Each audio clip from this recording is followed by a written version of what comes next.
It's just how Janeway remembers it, because Janeway's a psycho. Pretty much. I like the theory that the Federation made a deal with the caretaker to get rid of Janeway Yeah, for to them, get rid of him. and then 8 years later, it was like, oh, we got a reality-bending, uber godlike alien, and he couldn't get actually rid of her for even a single decade. Wow. I think you think you got to measure it up more. It's Kim's repressed memories of the whole trip after Janeway has been just torturing him. He thinks he's been out there. So he's just been locked in a basement. No. It's actually only been a week. Yeah. One further. It's a stress-related nightmare that Kim is having while he's doing his entrance exam for Starfleet. In reality, he's just shuddering there, writing "I am a fish" 500 times. That's why he's still at He Ensign. does a rimmer. He just writes something like it's like blotches his hand, slams it down, and writes his name. Just faints. And so, Gazpacho Soup Day is reborn. Poor Not dumb the Harry. first time we have quoted Red Dwarf on this. It won't be the last time. Oh, Oh, we've actually gone live as well, and we just We have spent actually it. gone live, so you know, folks are now Talking being about clued in to poor Harry Kim. We just got. That's only we just stuck in with the first cross franchise quote of the evening. Within the first 60 seconds. So that gives you an idea as to how the rest of tonight's going to go. Okie dokes. Can I just confirm then that since we now have everybody, that everybody is logged into Foundry and is okay? Yes. Right. And that everybody who wants to can hear something over Sirenscape. Thanks again to Ben Looms and all the guys at Sirenscape for making something so awesome. I am not affiliated with Sirenscape, I just really, really like to use it. In any case, everybody's in. Wait a minute. That's brilliant. I literally typed into Google "poor dumb Harry" and it was the first image that came up. Folks, you'll never know. In the meantime, I'm going to turn off the ship rumble. And I'm also going to turn off the music in the background. And if I can ask folks to hold fire on Discord for just a couple of moments, we will... No promises are made. Well... So if you hear any budup during the intro video, you know what's going on. Yes, we're all making fun of Harry Kim. And why wouldn't you? In any case, I will take you to the intro video, and we'll be back in a couple of seconds. So don't move, folks. See you in a bit.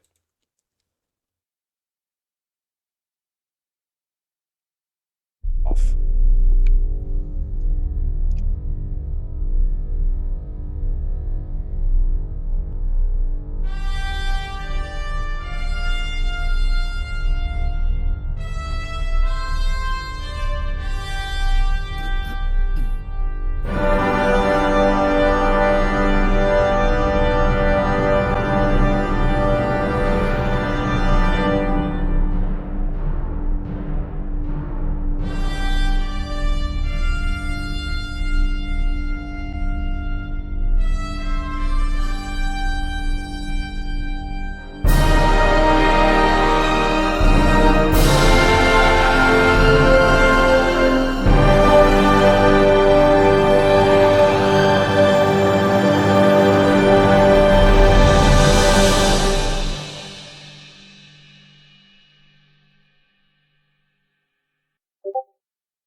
How's that for timing? Welcome, folks. This is the further adventures of the USS Navis. I'm NJ, the GM, and I will be your games master for the next couple of hours.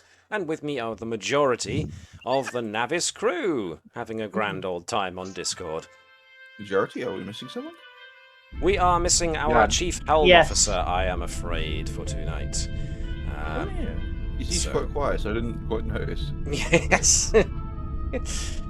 He is one of the strong silent types, and yes, it's a shame that we don't have our Chief Helm Officer, but unfortunately, he is required elsewhere. So hopefully we'll see him back soon. But in the meantime, we do have the rest of you, so we can continue on.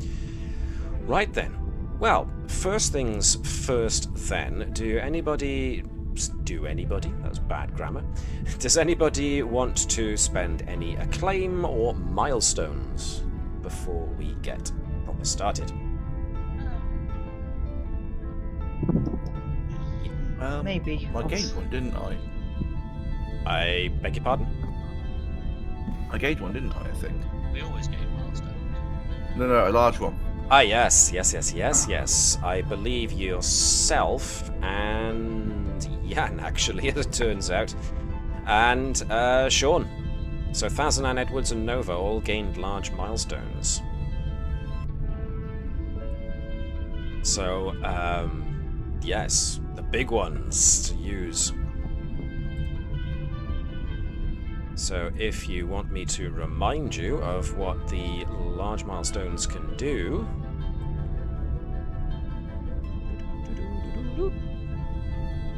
I will post it up to Discord now. The folks who are watching the stream can see it on my screen right about nowsies, but it is the biggest ones you can have and allows you to do the most. Up your disciplines, up your attributes, add a talent, add a focus, add a value, or do similar things to supporting characters, which, considering that you've got at least, I think, 2, maybe 3 supporting characters who have now reached the maximum that they can possibly reach just from appearing in an episode, is now the only way that they can advance any further. Ordinarily, I think we've already spent the 1 extra talent that the ship can get. 1, 2, 3, 4, 5, 6, 7. Yes, we have. Gareth gave us the cloaking device. Well, you know, it had to be done. So the ship cannot be advanced any more than it currently has been, talent-wise. So that just leaves, if either... Whoa. That would be Davis's mic again. Whoop. Yep. Interference from a nebula. I think it's probably about time that I dropped untapped potential with. I think it is. I think it is Replace too. it with tapped potential. Spent potential. I was gonna say, I can't swap it for a medium, can I? Yeah, it makes sense to do so. Medium Well, no, I mean, milestones. Go on, sorry. No, that was it, because I can't remember what mediums do, because you're in... That's fine. Getting new Mediums allow you to replace one of your character's talents with another. So if you want to spend a medium to swap out untapped potential for something else, you can still use your large milestone to add something to your character.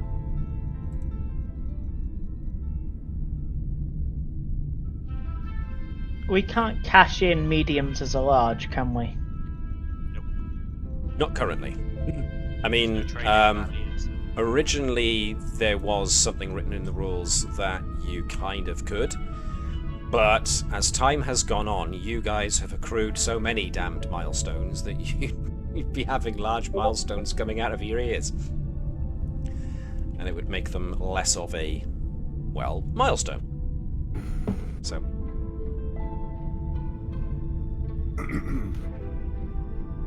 In the meantime, I think everybody else only got minor milestones from the last episode, but you still, for the most part, got acclaim. So unless anybody has got any idea what they'd like to do... Christopher Pike for acclaim, +1 insight, +1 reason for 2. Okay, wow. Sean has already got Nova earning an extra badge and even more ups on the old attributes. +1 insight, +1 Nova's reason. not allowed any more badges. A uniform can't hold any more badges. You know what would actually hold more badges for her? A uniform for Lieutenant Commander. I'll look at them over before I get them.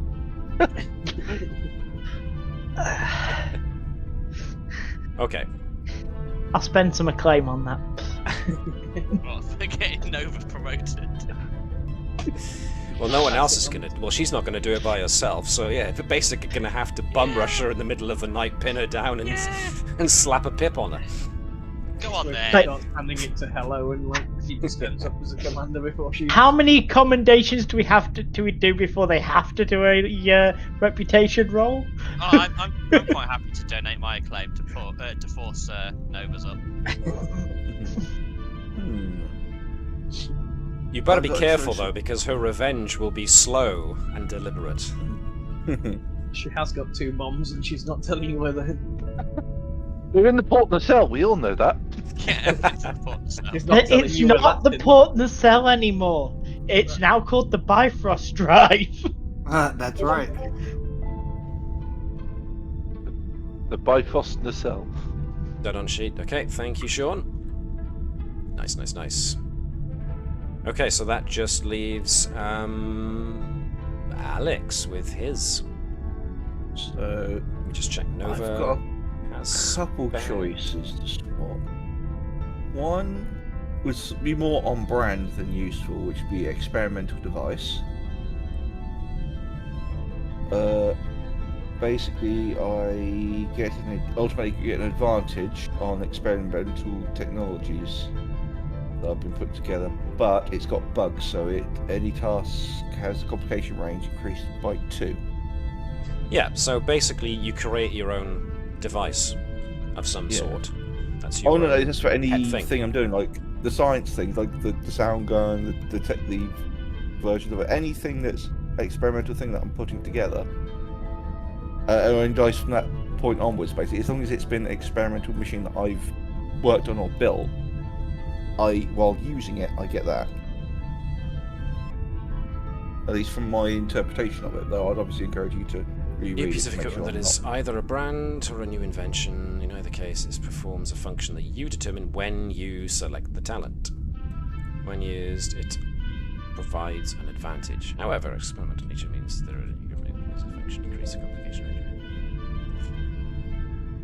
Well, it would be a bit late to introduce bugs to yeah. the sound gun since it's been tested so many times. So I would Yeah, say the in this things case it I'm making represents get something used. brand new. But then you just pointed out, yeah, I actually have to use it. So some of the things I've been making have been more useful to other people. Though assistant strikes me as something to represent how he got passed around for his training. Basically, when the character assists a task in science or medicine, I may re-roll my d20. Yep. Which I'm happy to swap out for. Okay. If you're good with that, then that's essentially a... Where is he? That's a medium milestone spent. Okay. Have you done that on? I am doing it now. Okay. I just need to. Assist. Yeah, now that that's gone, and now the restriction that the untapped potential was put on me is gone. I'd like to put engineering and science up to 5 each with my my last 2 large milestones. All right then. Knock them off on your character notes, just to make note that you've done it. And I've already done it with the medium milestone. In fact, since I'm here, I may as well do it. So we're spending your 2 large to up your stats. Oh, it says only available during character creation. I can't take it. Assistant. It's clicked fine. into it. I'm good with that. It's fine. It's fine. It's fine. Good for waiving that. Oh no, As one sorry. point to it's threat, me the being- character cannot gain any rank higher than junior grade if you possess this talent. So you might not want that after all. I'm being stupid. Sorry, because I'm editing one and copying over to the other. That was for untapped potential. No, I can still take it. I don't know. Ugh, I'm just being slow today. I do apologise. It's the heat. That's all right. I swear. And yeah, no, I'm not going to off.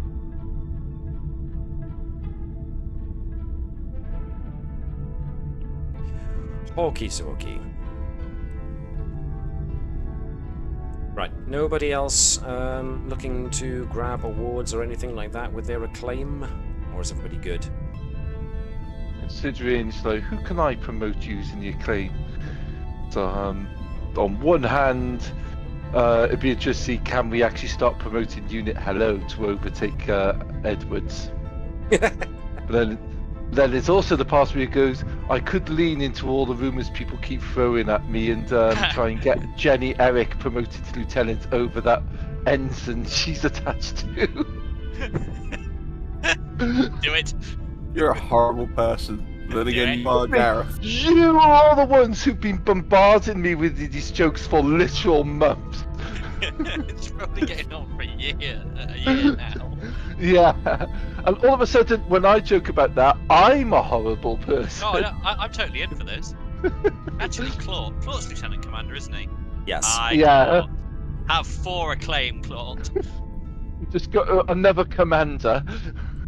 All the commanders, all the time. Also, there is, that means I can actually be promoted now. Nah, you can't. Yep. So you want to give Claude 4 acclaim so that his reputation can go up by 1? Yes. I'm good with that. Was that the captain saying I'll never be promoted beyond this, even though I potentially can now? Well, it is up to the captain. But it can go up the rungs if you really think you're not being treated proper.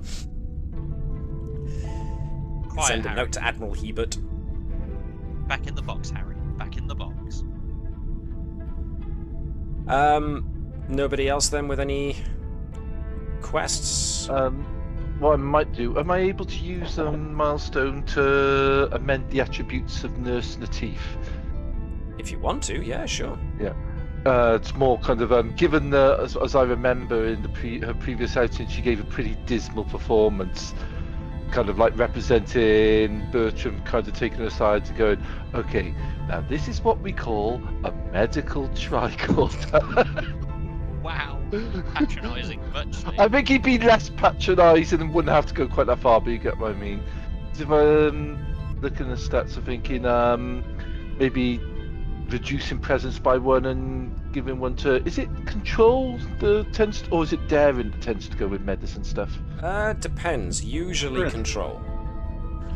So in that case, yeah, maybe go presence down 1 and control up 1 using one of my milestones. Okay, so that sounds like a... Is it disciplines that go with...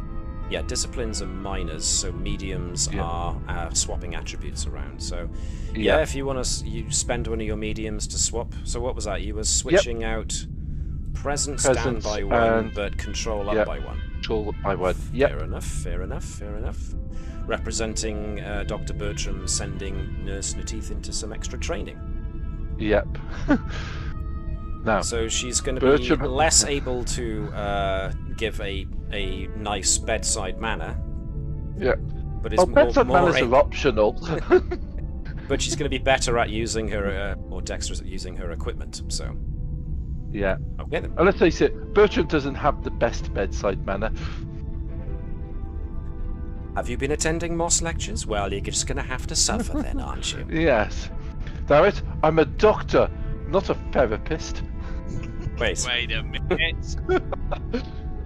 Yeah, I got psychologist as a focus, not a therapist. What's the difference? Therapists are nice to their patients. Moss conversion, they're tied down in the bed for when they're injured. He just puts like a set of like effectively a VR headset equivalent of this. It's just playing the Moss lecture into their eyes. Just leaves them there like 24 hours. Style. Just beaming imagery into their brains. They go clockwork orange. Yikes. I just imagine You can't be too nice, else they won't learn. This is the thing where like Bertram has like someone who's got some needs some therapy and is basically putting specially genetically altered moss into their brain till it eats the chemicals that is causing them problems without their consent, and watching from outside sickbay, and Andrews is going, still a better ship's counsellor than Tanaban was. Just thumbs up at the What are you window. talking about? An all-natural lobotomy? It wasn't a lobotomy. just a slight chemical alteration. We're using a certain kind of moss as a medium. Oh, Wouldn't the boss me. starve What do you think I am? Wouldn't starving certain parts of the brain, the chemicals cause it to die, and therefore just be affected? Not if you have a high enough medical score that you avoid that. Doc, does this mean that that Fazanan does not need to come back down with his ice pick? Hey, Mike, aren't you glad you joined this group?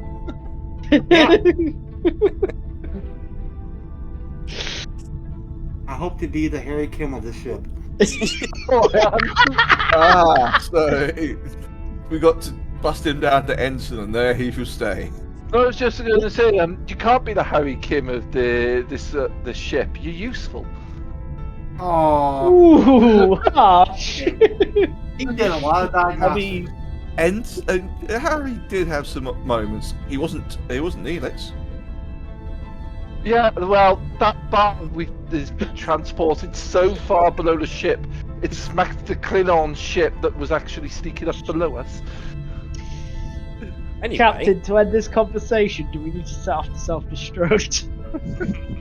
I've got the button right here. Anyway. Explore button! It's science. Okay, so if we're good with the acclaim, we've not got any acclaim to spend, and you're alright with your milestones since they will keep, we can probably get on with things, not the least of which is there's a couple of science projects that are very near their end. So let's have a look at what we had holographic outstanding. gremlins. We've still got the bio-EVA suit, we've still got the holographic torpedo, and we've now got the sound mines to work on. So if we can start with the one that I started with, which was the vegetable EVA suit, the plant-based EVA suit. We have gone through xenobiology and are currently working through biotechnology. That's right, So, yep. do you want to continue on with that, or do you want to branch out into genetics, aerostatics, or quantum mechanics? We may as well carry on with biotech at the moment. Alright then, select your helpers. If indeed there are any. Okie dokie. Well, let's lean into the thing. She doesn't have any sort of focuses, but Jenny Eric may as well come along. Because apparently all I'm good for is pissing off her partner now. She definitely will come along. Hey! Oh, steady now. Doctor's using his green Come on, fingers. PG rating. It Sorry, was Gareth, about to just- slip there, yeah. so yeah. Careful. And seeing as I've been working with Nurse Natif and she has xenobiology, which is, it has bio in it, let's throw her in, see if she's actually been paying attention. Okie dokie. So, can I have... Well, I think Webby deserves to be Ensign Jenny Eric. Why get to be Jenny? What have I deserved to be? Well, I just think you need to be a Jenny Eric today, at least once. I just have that feeling. What would you like? And for that, I think I'll have Micah's Nurse New Teeth. Reason medicine. That tracks. So, reason and medicine for both the assistants, and the same goes for Doc Bertram. I think Botany is a focus. botany is a focus. Xenobiology maybe for Nurse New Teeth. Even though technically it's biotech, but, you know, we'll go with what we've got. Okay, Jenny's on point. Mike, if you could roll us Medicine one reader. dice for New Teeth, please. Yo, ooh, You lose the blimey. old ones. Nice! 7 overall. Good. Nice. 7, 8, 9, 10, 12, 13. Wow. That was a hell of a lot of headway made there. Alright. Biotech proving to be very interesting, as it usually does. Now you're in the final stages of putting together the last couple of simulations to prove whether or not it's safe. And we'll have an answer pretty soon, it seems. Moving on. Holographic torpedoes. we were looking at holographics, torpedoes. Now we're looking at... Hang on. Yes, now we're looking at electronic warfare after having also gone through security protocols. So this is Vibers' pet project. We can get right. so far. Right, electronic warfare. Who's the best people to pull in for that? Well, those who have got experience in communications are usually the people who do such actions during combat in ship-to-ship warfare, so anybody skilled with communications should be able to give you that kind of know-how.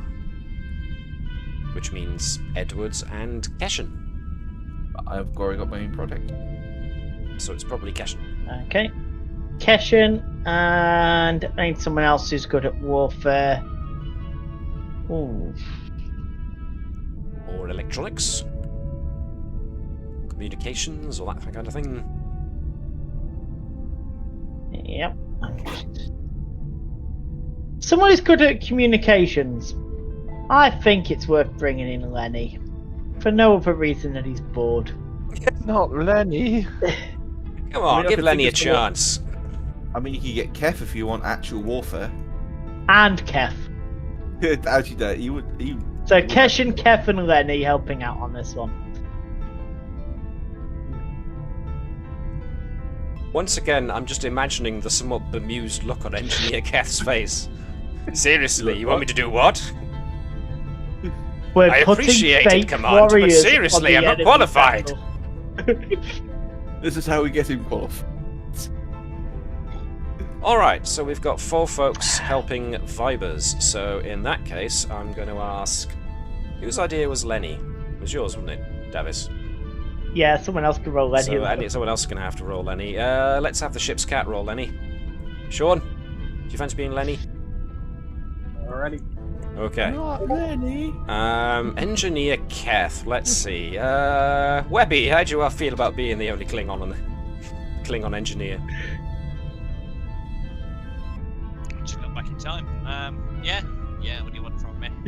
And maybe Gareth be Hey, Keshen. Where Kev? What do you want? Of course, Davis gets to be Vibers, so everyone's pretty much rolling reason and engineering, I suppose, unless they've got an actual rating in science and warfare, electronic warfare as a focus. Vibers rolling 2, everybody else rolling 1 to assist, so go for it. 1 success. Unsurprisingly, Lenny isn't all that great when it comes to. Why can't you be more like However- Tufty? Engineer Keth, however, and Vibers. Actually, I should have put my claim into Kev. Maybe you should have. That's you still potentially could. 1, 2, 3, 4. Nice. Ooh, nearly there. It's looking very promising. The electronic warfare suites are being locked in and tests are now being run. Results are looking good. The holographic torpedoes might be getting close to completion. Inches away. Which brings us to the sound mines. I think it was Edwards, Caval.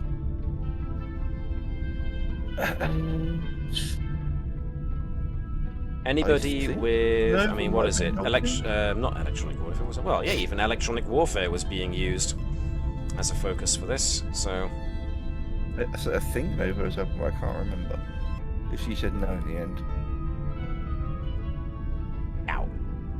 But I know it was definitely Caval. Because it was Starship recognition was thrown into part of it, so being able to identify different types of ships. I think it was that, or it was something to do with its navigation system. I think it was probably the navigation, the astronavigation system, so it knew where to go. So if you want to continue using that, so who hasn't rolled? Yeah, I mean, you're going to roll because it's your project. So it's a case of... Who else? Who wants Probably have an to? engineering Who wants the Bravo. burden of living up to Jan's dice rolling awesomeness? Like I thought, nobody can fill those shoes. We'll have to do the best we can there. How about the captain try? Again? Yeah, why not? You get that. You got the hat of blame on already. If you fail to live up to the awesome legacy of Caval Fazanan, Why have I got the hat of blame? What have I you're the done? captain. You automatically actually- have the hat of blame. I was going to say, what avenue are we looking at the moment? Last I've got it noted, you were looking at electronic warfare. It was actually. Okay. So there are folks. I mean, Fazanan's got security protocols. You've got Claude. Yeah. You've got the captain, who's pretty good at security-related stuff. True, it wasn't the captain The sort of captain like will objecting abstain to from this. this project. Yeah, because it's too close to the border, I think, on ethical, I do believe. Right. Oh, Well, mines. yeah. Right, yeah, gotcha. It's whoever you want to use. Engineer Bravo, if he's still available, or did he get pinched? Whoop. Hasn't been used yet. Unless Nova wants to help. I can't remember if she was or not last time. I really can't. But it's just tinkering in new tech. Yay or nay, Sean? No, nobody doesn't want to do mines. Nova doesn't want to do mines. Okay. Does Ori want to get involved just for shiggles? Yeah, what can he do? How can he mess things up? Alright. Okay then. Sets off the mine. Set off the mine, as it says, yeah. Well, it works! Ori walks off with the mine, thinking it was an instruction. They call it a mine. We just It put is this in the now. hot tub. So would it call it be mine. engineering or science? I'm open to. I mean, personally, I think since it's a mine, it's probably going to be reason and security. But if you can justify it with engineering, which I think Edwards can, I think Fazanan's probably going to roll reason and security. Bravo can roll reason and engineering. Ori, you've got your hand in many things, and I'm not just talking about Ori's rampant sex life. That's right. Oh yeah, I've got a new value I've got to There- try and think There goes of. the PG rating. I didn't state anything explicitly there, unlike others like I can mention, but I'm not gonna.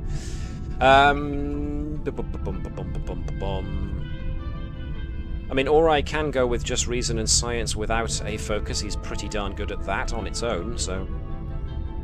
Okay.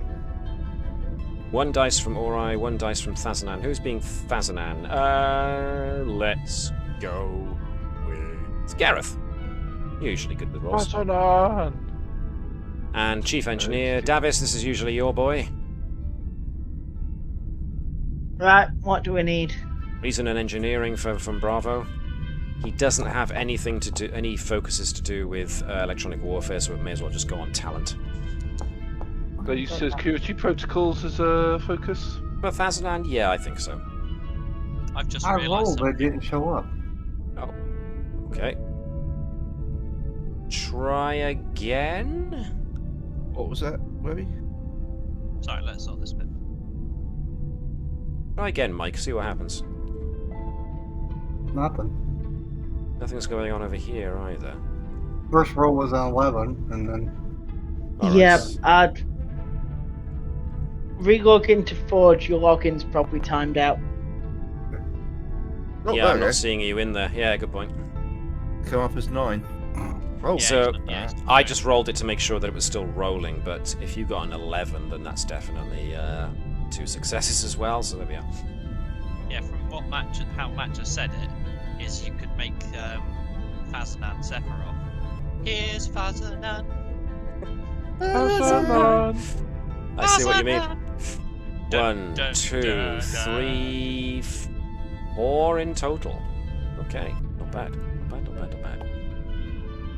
Ooh, there we go. which means Okay. we're not far away from success with sound mines. Right. Just like the project before it, inches away from completion. Just a couple of extra tests to run before you know it's safe to use, relatively speaking. Alright. Okay then. Chief goes back. Robert goes back. Ori goes back. Alright, that's all the science we've usually got going on, and ooh, Mike has made Ori punch somebody. Yes. He's They know punching what they for did. science. Punched very well, actually. You got 3 effects. That's right. Punching for science. I was going to say, I don't know what that roll was. Just got to think of a new value. I'd completely We forgotten. kill I who was- we I was must down one. because we can. For the good of the Federation. Except the ones who are dead. But there's no sense crying over every mistake. We'll just keep with the quantum torpedoes till we steal all their cake. Phaserize, well, that's a... Sean, is it time to start building a weapon system into Unit Hello? Because Unit Hello had to defend itself recently.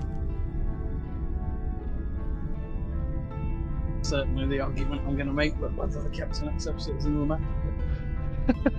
As, you know, Unit Hello did try to help defend Nova and citizens of the Federation from being attacked by opportunistic Orions. So, is it time to allow Unit Hello some defensive protocols? Heck yeah. There's the vote from your science officer.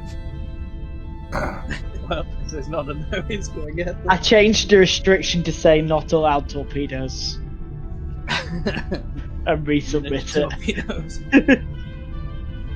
I think the main problem we've got is that Unit Hello's control is high enough, but Unit Hello's obviously got very, very small security rating. It's got very small arms. I mean, Yeah, little wibbly wobbly arms too.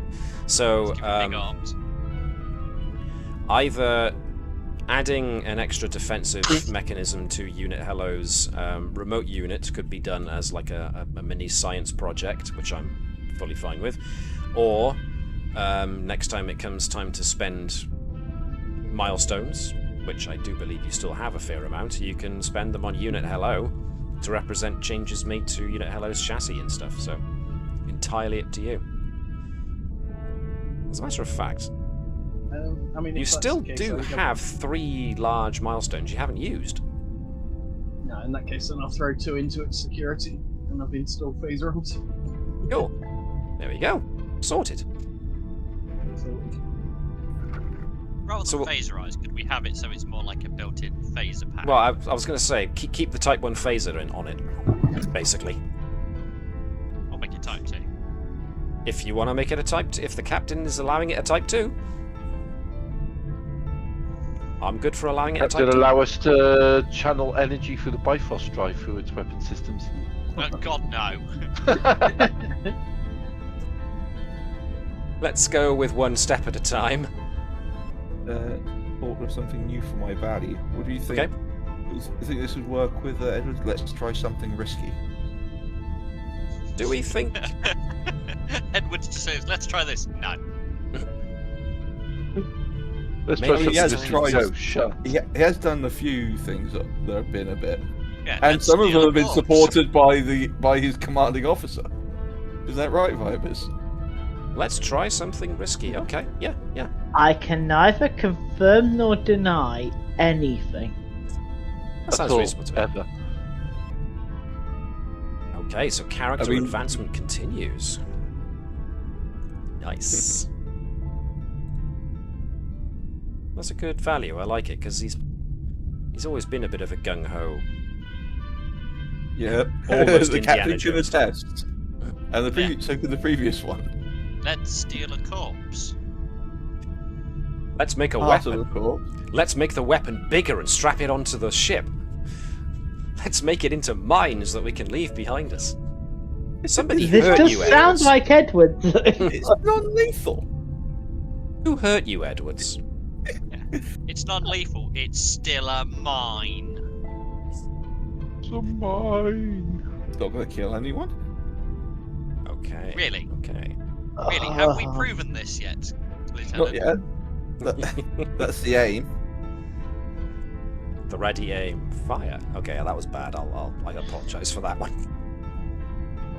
Okay. Anything else? Any last-minute bits we want to do now? Alrighty. So, we come to today's episode.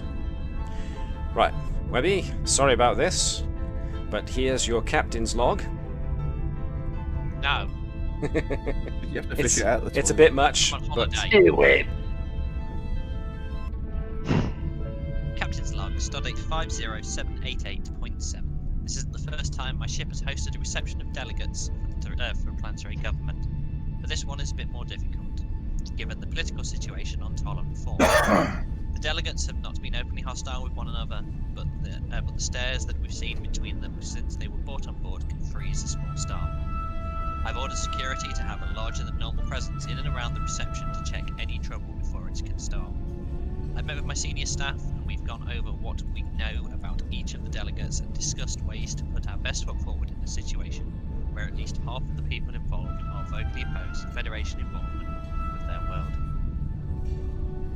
So, the reason you have been sent to the Tolen system, and the fourth planet in particular, is because the ruling government is seriously considering its member status and wants more member status in the Federation. However, there are separatist elements on the planet as well who want to break away from the Federation and just be independent. Now, the Tolen system itself is actually not that far from the Romulan neutral zone, so there's that as a consideration. Nevertheless, as a concession, it was requested that talks be held between both factions in order to try and mediate the dispute, as it were, and try and come to a consensus as to whether or not the Tolen people were going to stay in the Federation or leave.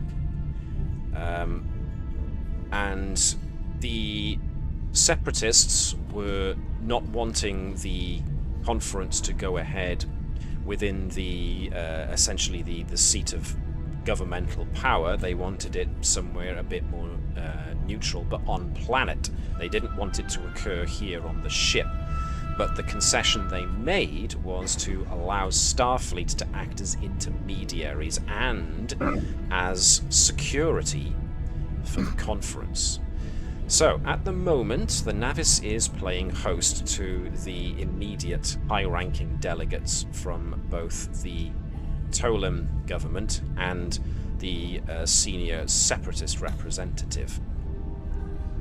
So that's what's currently going on in your main diplomatic suite. We have, of course, the conference room. So, your senior staff have been called to attend this this little getting to know you kind of soiree. Now, Edwards, being a junior officer, is kind of just allowed to loiter in the back. Maybe Serve just in drinks. case. Yeah, exactly. Maybe if somebody needs He's got the drinks. apprentice tag, so he's now apprentice to Mr. Minoko. There you are. I was going to say, doing his cultural studies and linguistics ability, Nah. will be able to help advise on ways of not offending either party. Get the That's a good get point. the drinks out, Lieutenant. Chin chin. Of particular note is the fact that these guys have got, you know, they're fully humanoid. They've got slightly pointed ears. Parts of their makeup, though, that do mark them out from other humanoids is that kind of very, very blue colouring of certain parts of their facial features that they've got. Their eyes can sometimes be blue, as bright blue as well. Their individual facial markings are equivalent to fingerprints, essentially. But as well as having representatives from the Tolen government, we also have a Ferengi, who actually is a representative of the business on Tolen. Apparently, Palatik, or Tyke, I don't know if tyke is a word that you find in places other than Britain, because a tyke is usually a kid, usually a troublesome one. But the way Palatik's name is spelled, it kind of makes the German pronouncement that I want to go for. Makes him sound like a little kid, so I'm going to go for teak rather than tyke. If that's not the correct way of saying it, then I apologise to our Ferengi viewers. You can feel free to correct me. Please send all donations to the address below. Nevertheless, Thanks, Palatik Ben. is a Alright, representative what was of that? business ventures on the planet and therefore is technically a member of the delegation. So, what I'm curious about is how are each of the individual senior crew members dealing with this? Would they rather be anywhere but here playing host?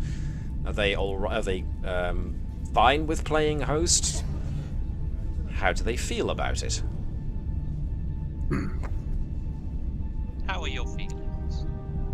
Basically, I mean, for Bertram, this is an interesting opportunity to meet a new, well, not exactly a new species, but interact with a species you haven't interacted with before. Yeah, maybe at some point when we're having a break or something, steer the conversation subtly towards Tolan's plant life. Vibers is moving away, so he wants to be not as close as he possibly can. Vibers is going to be here for half the time and the rest of the time running the ship, as it were, so the captain's free to be completely involved.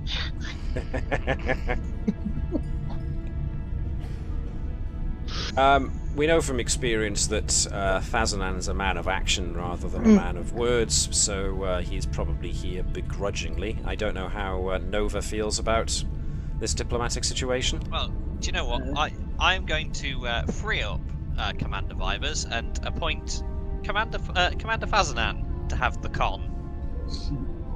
Aha. Fair enough. That solves that problem. Hate to have your impeccable skills at negotiation and conversation go to waste, Commander. Yes, sir. I can be his crutch. I'll make sure he doesn't do any faux pas. Quiet, drink boy. Now, Nova Tell and Monoko Ori. second crate on the left. I'm going to say Fazan and she's in the room. Unless he's done stealthy. Enjoying herself, monitoring emotions, and playing head of morale. So yeah, both the empaths in the room, Ori and Nova, are sensing not hostilities. Both sides are a bit uncomfortable around each other. There's definitely some heated feelings here, some of resentment. There's a good deal of hope from the Tolen head of state, whom I shall introduce in a moment, that things will resolve. The Ferengi just seems to be quite calmly just watching everything as it unfolds. Doesn't seem to be that concerned with things one way or the other. So, introducing That's the... concerning on its own. Well, if you're concerned, then you can always go and have a talk with your the Ferengi representative. I mean, you need new contact for contraband, right? I have no idea what you could possibly be referring to. For Ori and Nova, the biggest source of it's not anger or hatred, but it's definitely feelings of resentment towards individuals. It's definitely coming off of this fella here, which Broke would up a bit then. What was? Did everybody hear my last? Yeah, I heard it. Did you? I did, yeah. That must have been me then. Yeah. Okay. Cool. So overall, this fellow here is the one radiating the most hostility towards the separatist representative. This fellow that I've just pointed out is Senator Freggs, who apparently is, if I can check my notes to make sure I've got the right guy. Where's the hostility directed towards? Right, yes. So Senator Freggs, according to what you've learned, is the head of the Military Advisory Council. And his resentment and hostility is directed keenly towards the leader of the separatists, Halan Rizal. What you know about Halan Rizal was that he was a former senator from the capital district of Tolen IV, who has since gone on to lead the separatist movement, at the very least in an official capacity as its representative in their Senate. The governmental leader is Verence Joffes, this fellow here. The title they give to their official leader of their Republican is a Palak. Now, is it Palak or Parak? Parak! Parak Verence Joffes, and next to him is Avad Chivis, who is the Parak's aide. So, everyone, yes, as has been noted in the captain's log, has been pretty much staring coldly at one another. This, of course, you guys hosting the representatives was meant to be kind of an icebreaker, kind of a get-to-know-you kind of thing, and also your orders from Starfleet were to basically show that the Federation wants to respect open dialogue between both sides, and also to show that Starfleet can maintain neutrality whilst also providing added security for the conference. So those are your primary objectives for this mission, which is ensure security for both sides during the negotiation and mediate the dispute. So remember, if you don't have a value that you think applies to the situation that allows you to spend a point of determination, you can also use the directives of the mission instead of one of your values. So far things have been going reasonably well, but you do get the overall feeling that Parak Joffes really wants to stay with the Federation and thinks that his planet, his people, could gain a bit more recognition from the Federation and therefore be a bit more of a recognized power in the Federation, whereas Halan Rizal is very much against the Federation's involvement in Tolen, anything in Tolen, full stop. So, anything you would like to do particularly to try and help matters, investigate matters, anything at all? Out of interest, has there been a public vote? Or has it been taken to the public for a vote? Not as yet, no. From what you gather, the situation is mostly... It's a lot of shouting from either side, but things have been boiling over to the point where it looks almost like civil war is being threatened. Hence why the Parak sent a request to the Federation to get somebody in to mediate the dispute.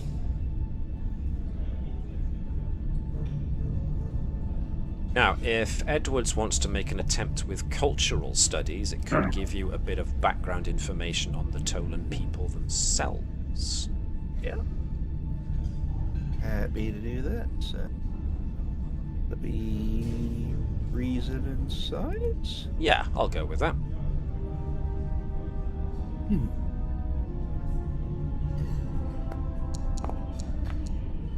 Very good. Oh, that was almost a one. Very good. So you just gain a point of momentum there. So, yes.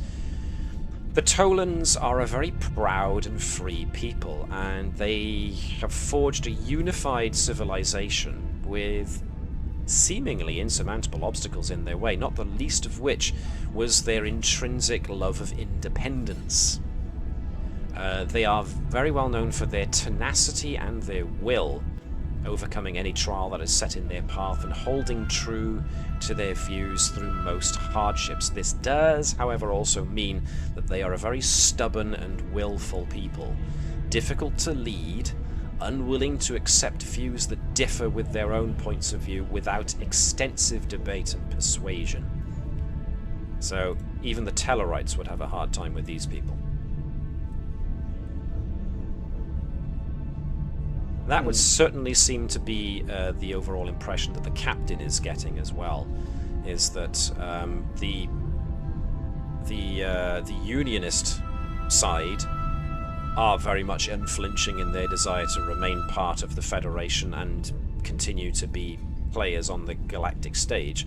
But the Separatists likewise are very, very set in the fact that they think they should be independent and free from any outside influence whatsoever, in order to carve their own destiny, as they put it.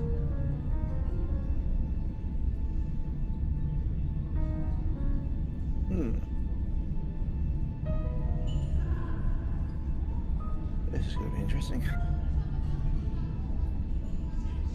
So, Yeah. go on. I'd flick the history lesson to like everyone in the room. Yeah. So one kind of Oh, imagines yes, that was some that's right. reading you would have done ahead of time. Yeah. So, anything anybody wants to try particularly, or... Another ahead of time thing. Okay. They're quartered in opposite sides of the saucer. Yes. Security teams are keeping an eye on both corridors, because if they're almost at the point of civil war, sneaking a spy on board to kill the other side's representative is not out of the question with what they'd be thinking to do. Sound So Matique and strategy. Bravo have got the hands full, one in charge of each delegation. Yes. So, I mean, it was already noted in the captain's log that extra security has been beefed for this whole conference, but whilst they're on board, very much yes. Okay. Well, go on. Have they told us what the core of their issue actually is? Okie dokie. It very much the separatists very much view the Federation almost as occupiers. Sounds a bit extreme, but that's how they see it. They don't want the Federation or Starfleet or anybody else on Tolen, or on Tolen IV, I should. This specify. sounds to be Indeed, in their system. something literally how Romulans would have put their Ming in the air with the Federations. It just, I don't know, it just smacks them. I've heard that kind of rhetoric before, surely. That's leaping. I mean, it's leaping ahead of it. It's just, I don't know, something about that just rings like that seems like something that they'll come out. I don't know. Am I being vaguely discriminatory, saying that sounds like something they would feed to someone, or What does everybody else think? it's just that particular kind of thinking? 'Cause I can always very easily picture it being used for how you're going to persuade someone on a fringe against the Federation. Nevertheless, Helen Rizal, leader of the Separatists, at some point in the conversation does kind of round on Captain Andrews. I must say, this is, and he looks around, a very blatant show of military force here, don't you think?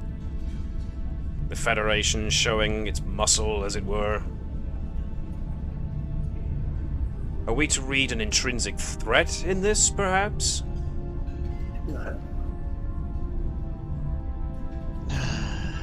Is that a no from you, Mike, I just heard?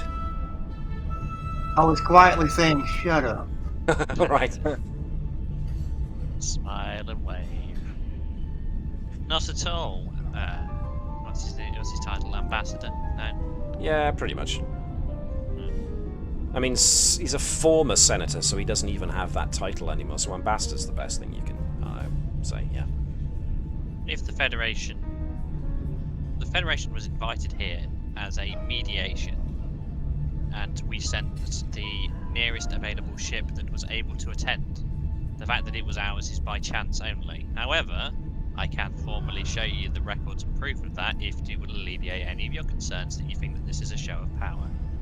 Because the tensions on your planet are exceptionally high at present, we have taken the requirements to make sure that both yourself and the opposition are safe to allow negotiation and mediation to occur.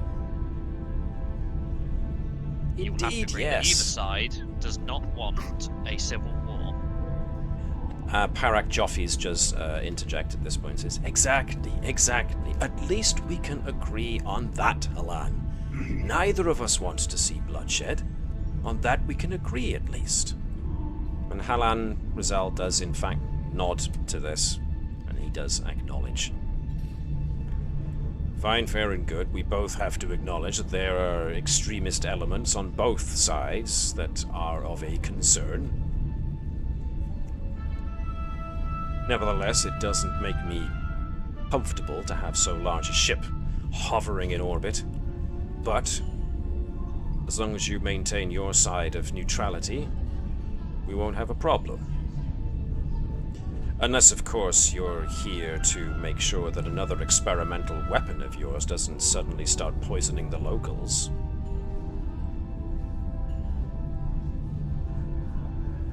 He looks very pointedly at Captain Andrews at this point. Parak Joffy's is there just kind of rubbing his forehead.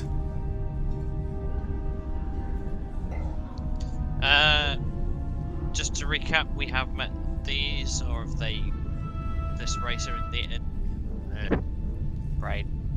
Well, admittedly, they did, the people who the Romans did say they're going to let people know about what we were doing.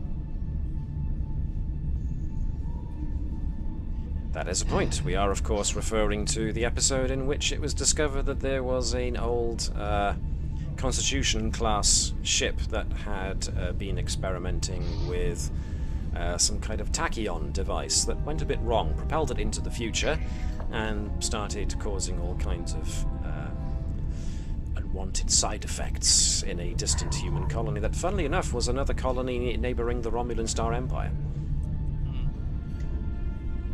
I see that the rumour mills from the Romulan Empire have arrived on your planet as well, then.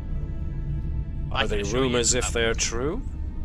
I can assure you that it is not true, and as per what has been already disclosed to the Federation, is the actual full extent of what happened has already been released. As far as we are aware at this point in time, there is no lost Federation vessels, experiments, or anything else in this sector. Otherwise, I'd have had very long reports on the topic, and I haven't had those recently. Sal nods knowingly and just goes, plausible deniability. I get you. Seems that you're already determined that even with evidence, you have your opinion. And that offends you, Captain? I find that not at all. It will therefore be difficult to change your opinion. I've just realised what this is going to be like. Oh God. Are you being very resolute there, Captain? It's just sounding like a sort of like a very early part of our history, or early-ish part of our history, when America nearly broke down into civil war because of conflicts of opinions. And truth becomes relative in the eye of the beholder. Indeed. At which point, there's a bit of a nervous cough from the Parak's assistant. Maybe we can move on to the subject of the security procedures that are going to be in place for the conference. We do need to sort those out, Parak. At which point Parak Joffies goes, yes, of course. We were here to discuss what security arrangements would be, so thank you for keeping me on point, Abad. Yes, Captain. Hey, Les. I suppose now is as good a time as any to start discussing what security arrangements you would like to put in place. Since that is going to be your job here, after all.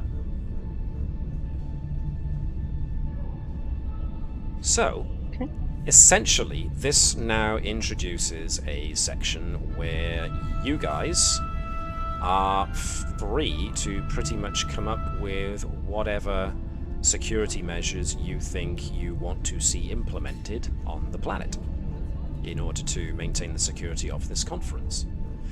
So, have at it. How far do you want to go? What kind of things do you want to put in place? What kind of security measures do you foresee are needed? I want a ring of Federation officers around the building. Laid out tough, soft, tough, soft, soft, tough. Oh, God. How about we send a broadcast displaying Lieutenant Commander Claude and saying anyone who tries to intervene will have this, have to answer to this. We have a bit of a balancing act here because we want to be competent, we want to deal with the problem. We can't be seen to be the all-seeing eye, and we can't be seen to be an oppressor or an occupier to make this happen. Scanners coming in and out of wherever this area is going to be. Yes, so sealed weapons. there has been a building appointed. The conference hall has been agreed upon for the conference to actually take part in. Now Is it only the one building, or can we set some decoys? It's been agreed that there will be one building under which it's going to happen. They're going to make it public because the public need to see that it's going, and the proceedings will be getting broadcast all over the planet. So it's a conference center that's going to be got an idea the engineering team could do. Right. I'd like to put a force field around the whole center. And then I'd like to project what's going on in the meeting room on that force field. So it's really visible that this is where everything is. And in large portions of the transparent shield bubble around it, you see what's going on in the meeting room projected. So we're being really transparent. Literally.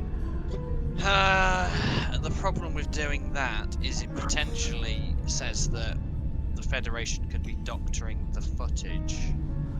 We also then make it so all the guards are paired up. Is there a neutral party on the planet as well? Not really. Unless you consider the Ferengi. I was thinking that. I was like, are you going to go there?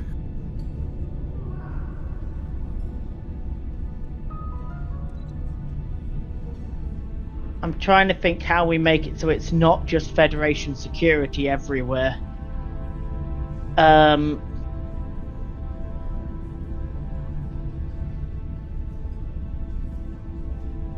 Do they have another planet that they trade with? They trade with mostly anybody because, as it turns out, the system itself, where's my list, is quite rich in 3 very, very necessary minerals that are needed for the ongoing efforts of space travel. So, Tolen IV is rich in dilithium, tritanium, and trillium D. which, valuable stuff, as well you can imagine. So the mining rights of the planet's surface are of great interest to the Tolen people, and of course to their neighbours.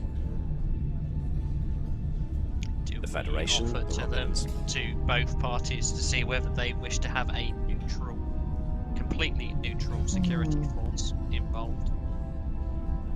Well, Alan Rizal is very much a case of, well, I thought that was supposed to be you. So that we are not showing a level of force from the Federation, we are offering to have a additional party providing security, so that you can't say that the Federation is bullying by showing its security force. Okay.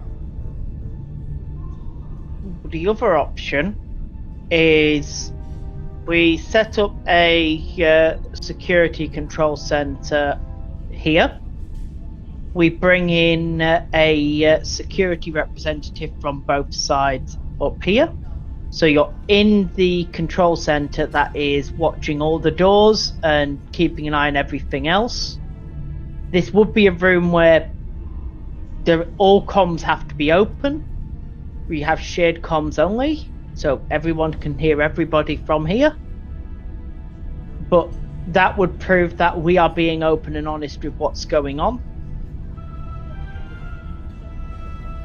And would also give all sides a completely in view of everything in sight and everything that's going on. We can see everyone's full transparency with what's being secured and how. That would at least get over the Federation, your concerns about doctored footage or your concerns about the Federation being overly heavy-handed. Would that be an acceptable compromise and suggestion? Joffies looks over at Senator Freggs at this point and says, well, we could maybe use some of the Capital Guard. Senator Freggs, to Ori and Nova, there's a heavy undercurrent of disgust with the Parak from the Senator. We let the rest of the team know this somehow without saying it out loud. Just give the look. If either side can send me 2 trusted people from your delegation, from your security people who you would trust to keep an honest report of what's going on and be involved in your safety. Alan Rizal thinks for a minute and goes, I know someone. Carlin Fess. She's my security specialist. She'd be ideal for this kind of thing. Right. As long as each side brings 2 people up, you will have an open comms to them at all times. But this is an open comms. Everyone else here will hear it. Senator Freggs at that point mentions, we've got somebody as well. Roll Bozic comes to mind, security specialist. He'll do. And we'll have our security teams coordinating from here as well. Okay. So far, security is, from what I've just been told, folks around the outer perimeter of the building. Yep. A shield that basically shields the building, which is also going to be used as a projector. Scanners on the entrance. Scanners on the entrance and teams on the entrances. Okay. Again, Federation, but supplemented with individuals from both sides. Okay. And then Federation only as the close-in guard on the room. I suggest that we also screen the room and the building before any of the delegations start. Good idea, good idea. Okay. Anybody else with We any also ideas? need to have a emergency situation if something were to happen. So the plan will be that the primary delegates are evacuated to a secure location of their choosing, but somewhere that we will still be able to have access to, so that we can support on further investigations as required, or if required. Yep. The Parak Ventures, yes, well, work with all of the security concerns recently. There's of course a secure fallback point in case of emergencies. We could probably use that. It's just across the street from the main Senate, from the conference hall. Too close. Too close. Too close? Mr. Senator Freggs? I suppose we can extend the cordon back and appoint a suitable building that's far enough away from whatever radius of threat. We'll find something.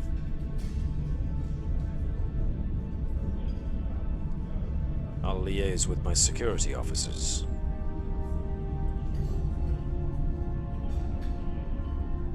Maybe we can use the old prison from across the street, bring it back into operation, since that's where we used to house traitors. And he looks very pointedly at Hal and Rizal at that comment. But Rizal just seems to ignore it.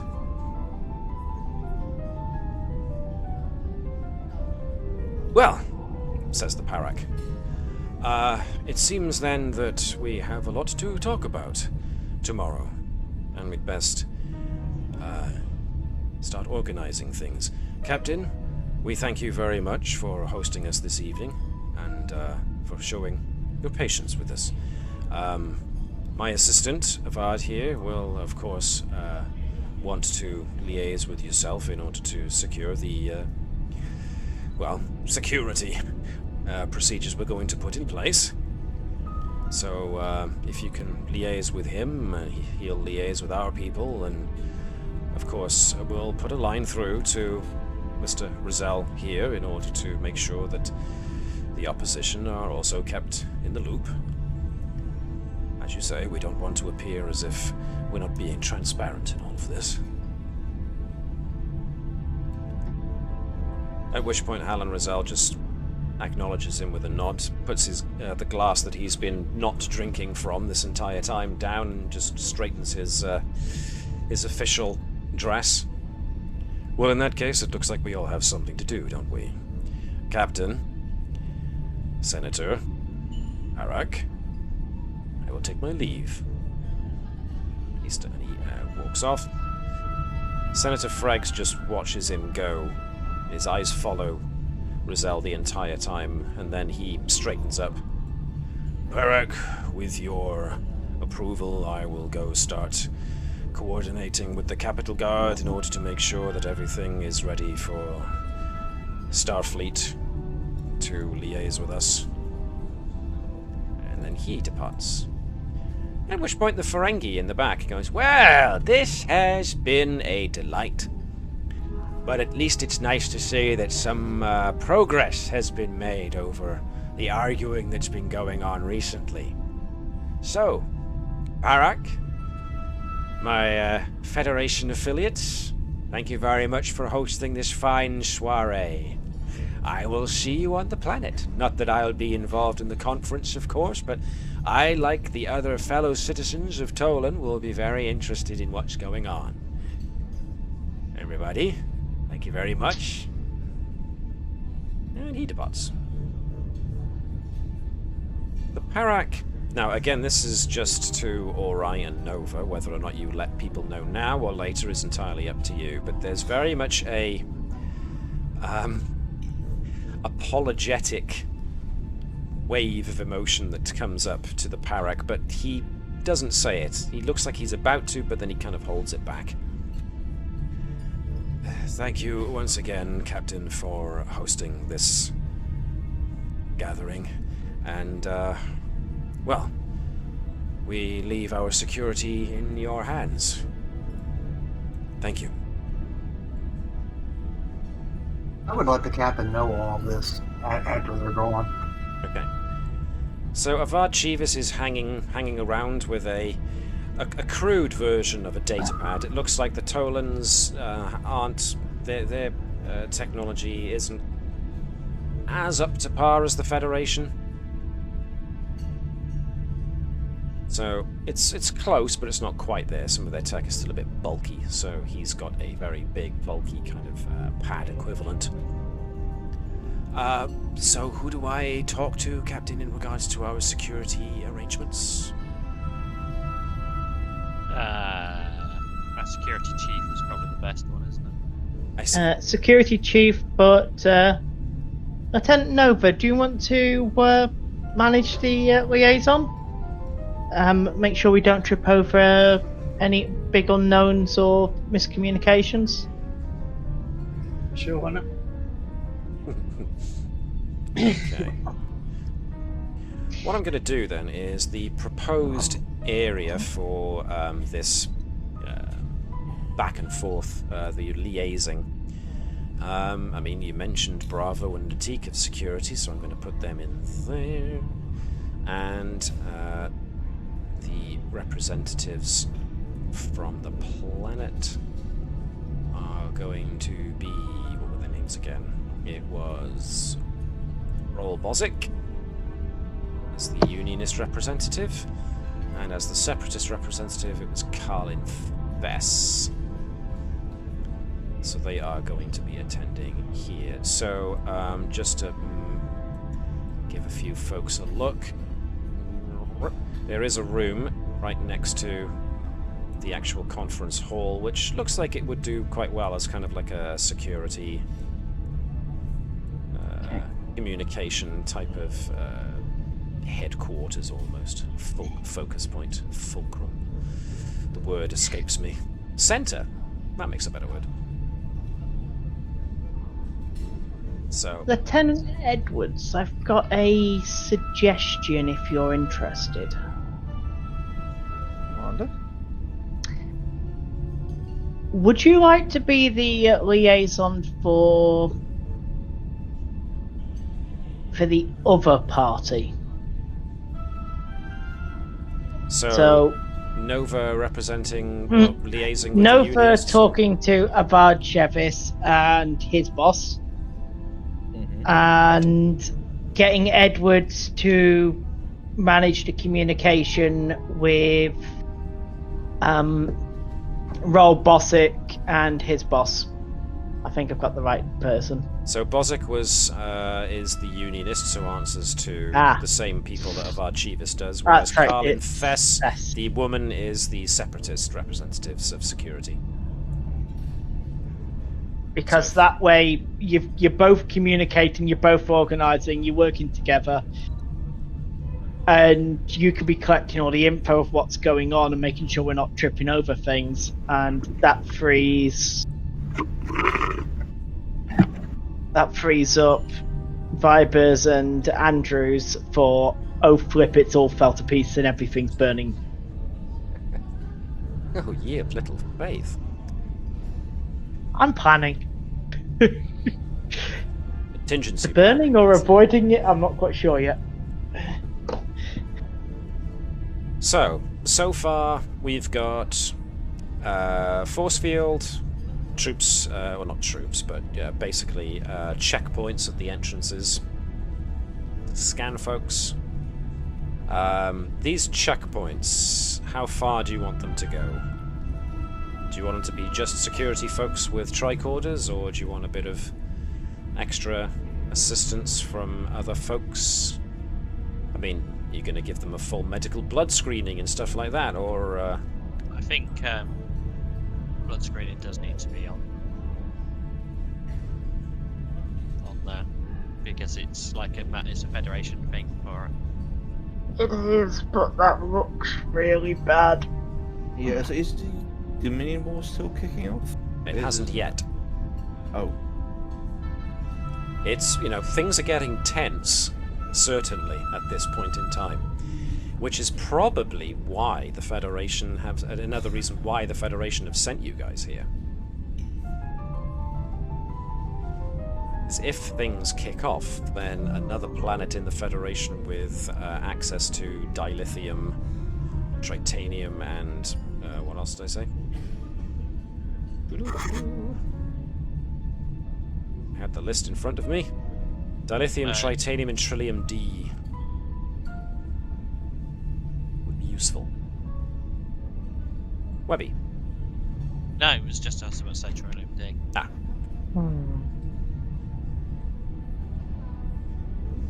Doctor? Yes? If we're saying we're checking for poisons and powders and other ways to affect the delegates, could you get a blood screening in that sort of check? Could I possibly set something up?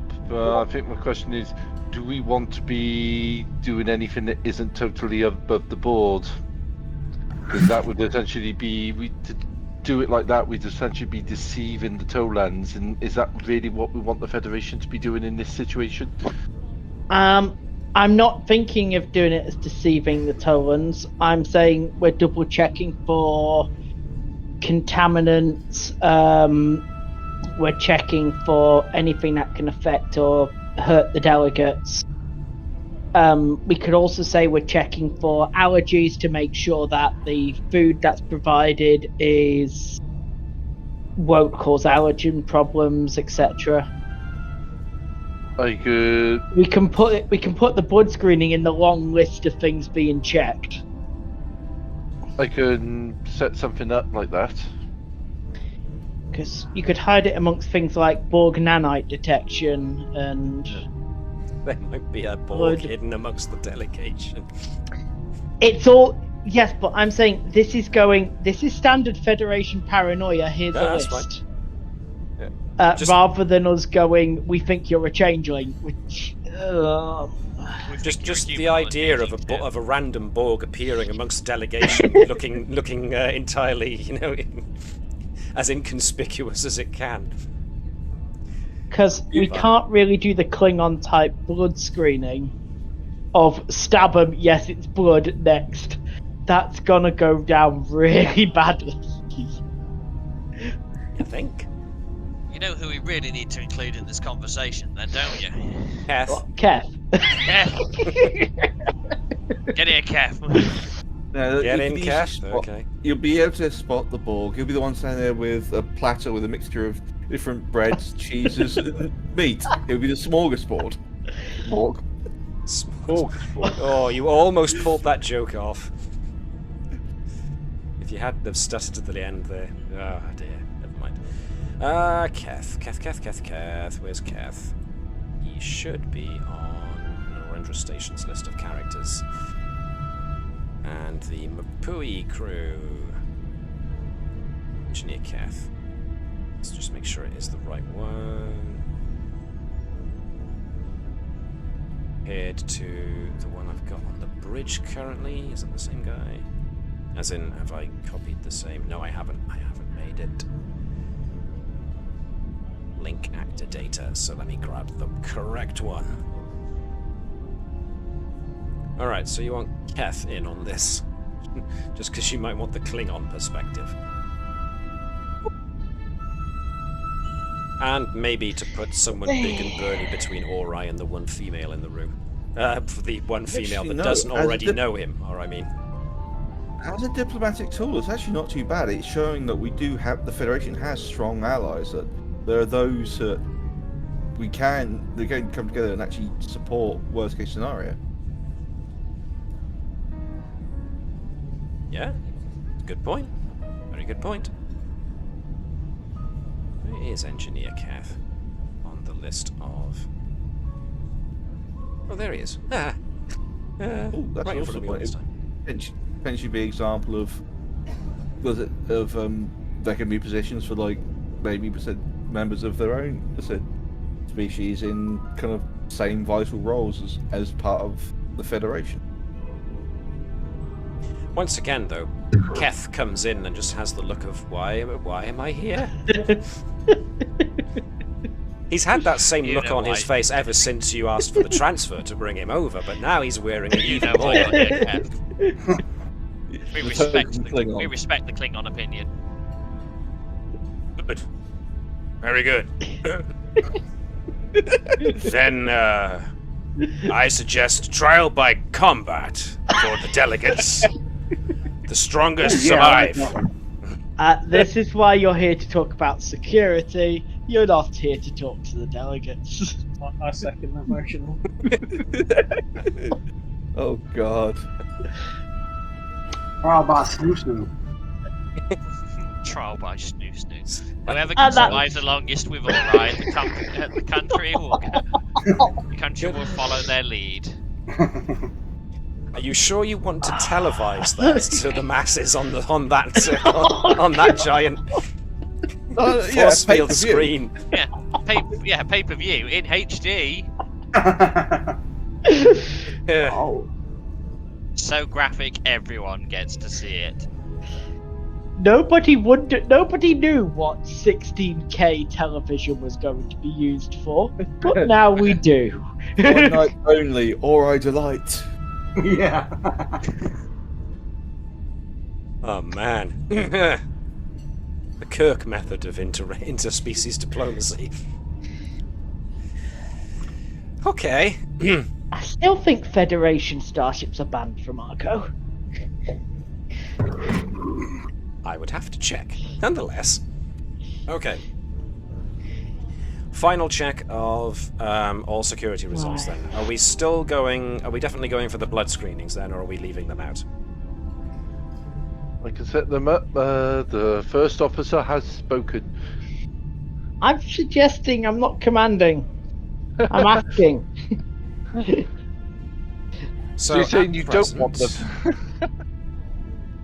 At present, outside of the conference hall, we are looking at a standard security officer, if I can find one of those. Yep. It's looking at one, maybe two security officers. There's going to be a medical officer who will be checking for blood screening. Let's use just Nurse Nateeth as an example. Gonna want somebody from their security personnel as well, no doubt. So, Just trying to think if there's anything else we've missed.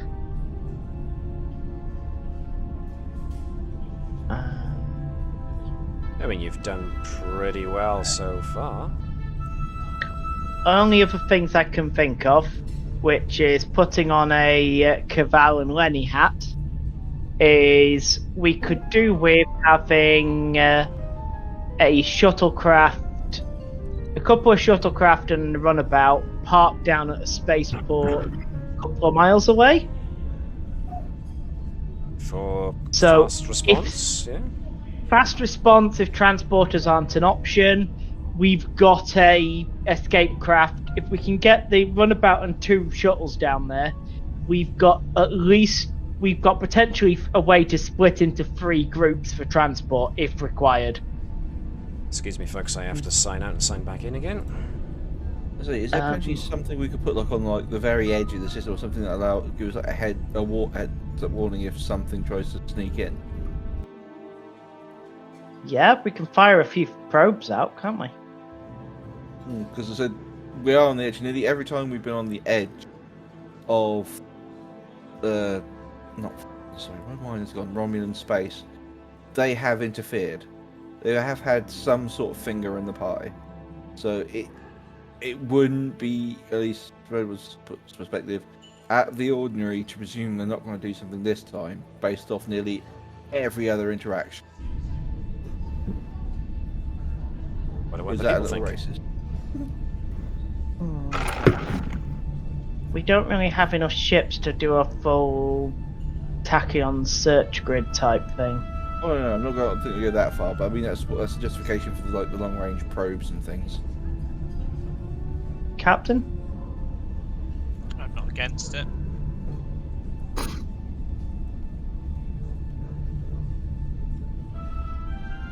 if we can, and we can share the take from the probes with the security center we're setting up. So they're completely in the loop about everything else going on. Oh. So, just to reiterate for my benefit, you're putting probes into orbit, or specifically over the conference? Edge of system. Off to the edge Yeah, of the edge of system, just to system. look for... We want to know aliens about coming in. incoming warp signatures, other ships that have detected. System. Okay, We're yeah. keeping an eye out for Romulan interference or Ferengi marauders sneaking in to cause trouble and running off with their crown jewels while they're talking. I don't know. Racist? It's not racist. They've sent me Speciesist. sales offers before. You're not wrong to suspect him. Okay. He's part of their. He's signed up for their. It fell off the back of a truck. So I don't sign up for that. Well, you don't have to sign up. They just It's send not you under your everything name. once they know your name. Okay. So, checkpoints at the entrances and exits. People who pass through have to be scanned and blood screened, or medically scanned in some fashion in order to prove they are who they are. You've got Starfleet security from your own crew being on those checkpoints, along with folks from both sides also assisting with those security checkpoints. You've got the force field around the conference center, but you've also got guards patrolling or stationary along the outer periphery, or a bit of both. Patrolling, it means you can cover more area with less guards. Okay. It also means if one group disappears, the next one's coming up behind them, and they'll find out that the previous group disappeared. Right, so clusters of guys on patrol. Okay, patrolling the perimeter. Inside, you are going to give the Are we place a having quick perimeter sweep. checkpoints as well? What was So that, the Webby? Sorry? security teams do perimeter, they have to scan in at each point. Check-ins. Yes, security check-in. Not a bad idea. So that could be... Well, that's definitely something that Chief of Security is probably going to be in charge of doing, checking in with every group. Okay. Okay. And there was also having shuttles, or at least fast response vessels, on standby, just in case. Probes along the border, just to check for incoming ships. Alright. Seems pretty comprehensive. And Avad Chivis is noting all this down very furiously. Nova and Ori. Whilst Avad Chivis is here, you do get a sense of anxiety from him. Worry, almost. Not unreasonable, considering this is a very tense moment. Very tense point, and his boss is pretty much being, well, laid into and by the opposition, and it seems that even one of his boss's own staff really doesn't like him.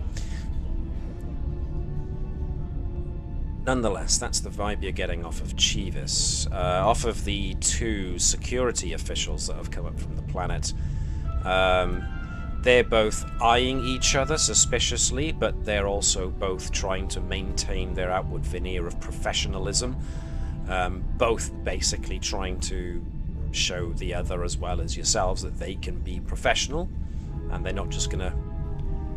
Neither of them want to be the first to make a move, so that they can at least prove the other guy made the move first. If you get what I mean. So there's at least the pretense at civility between both.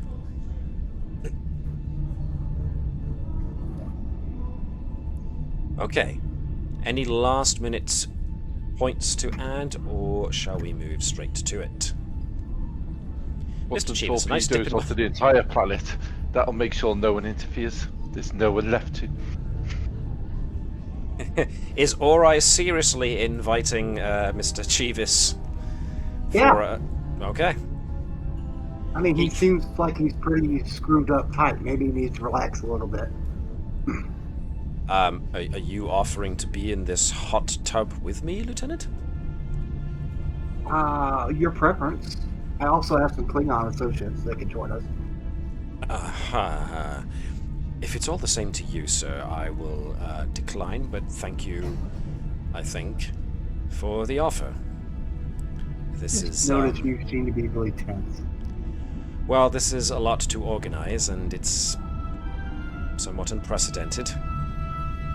We just hope nothing bad happens, which is why you're here. Well, if you'll excuse me, I can make this a better experience for you. Well, thank you.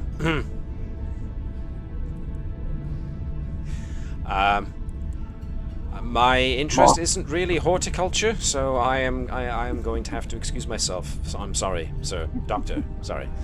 Bertram's so jealous. I have to get all of these to the Parak, so if you'll excuse me, ladies and gentlemen. As you wish. Alright, diplomacy achieved. Okay. All right then. So as you can imagine, the next couple of hours, well, the next practically 24 hours for yourselves is quite busy. There's an awful lot of organization that needs to happen. So, most notably, of course, Chief of Security Bravo is in charge of organizing the security teams and implementing the security procedures that you guys have come up with.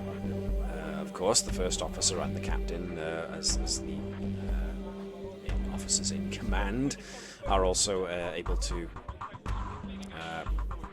put their proverbial oars in order to keep things moving at a pace agreeable for everybody else. Your engineers, of course, have to go in and set up all the various security devices you wish to put down, mostly at the checkpoints. You were going to sweep the place to see if it was safe, so that's one of the first actions that takes place.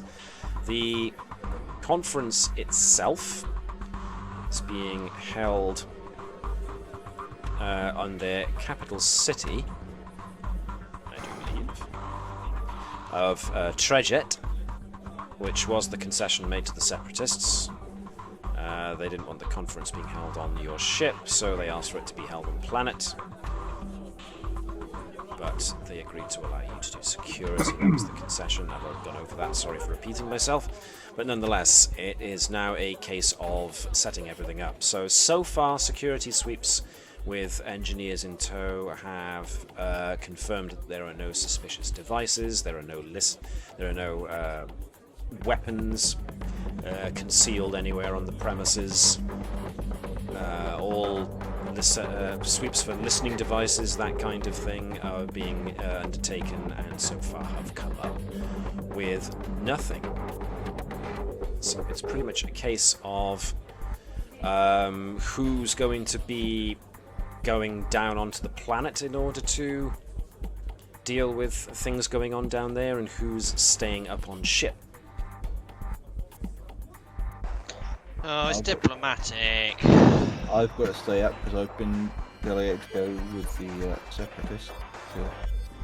Separatist liaison. With You can go either. You're liaising with them. You can be up here liaising or down there.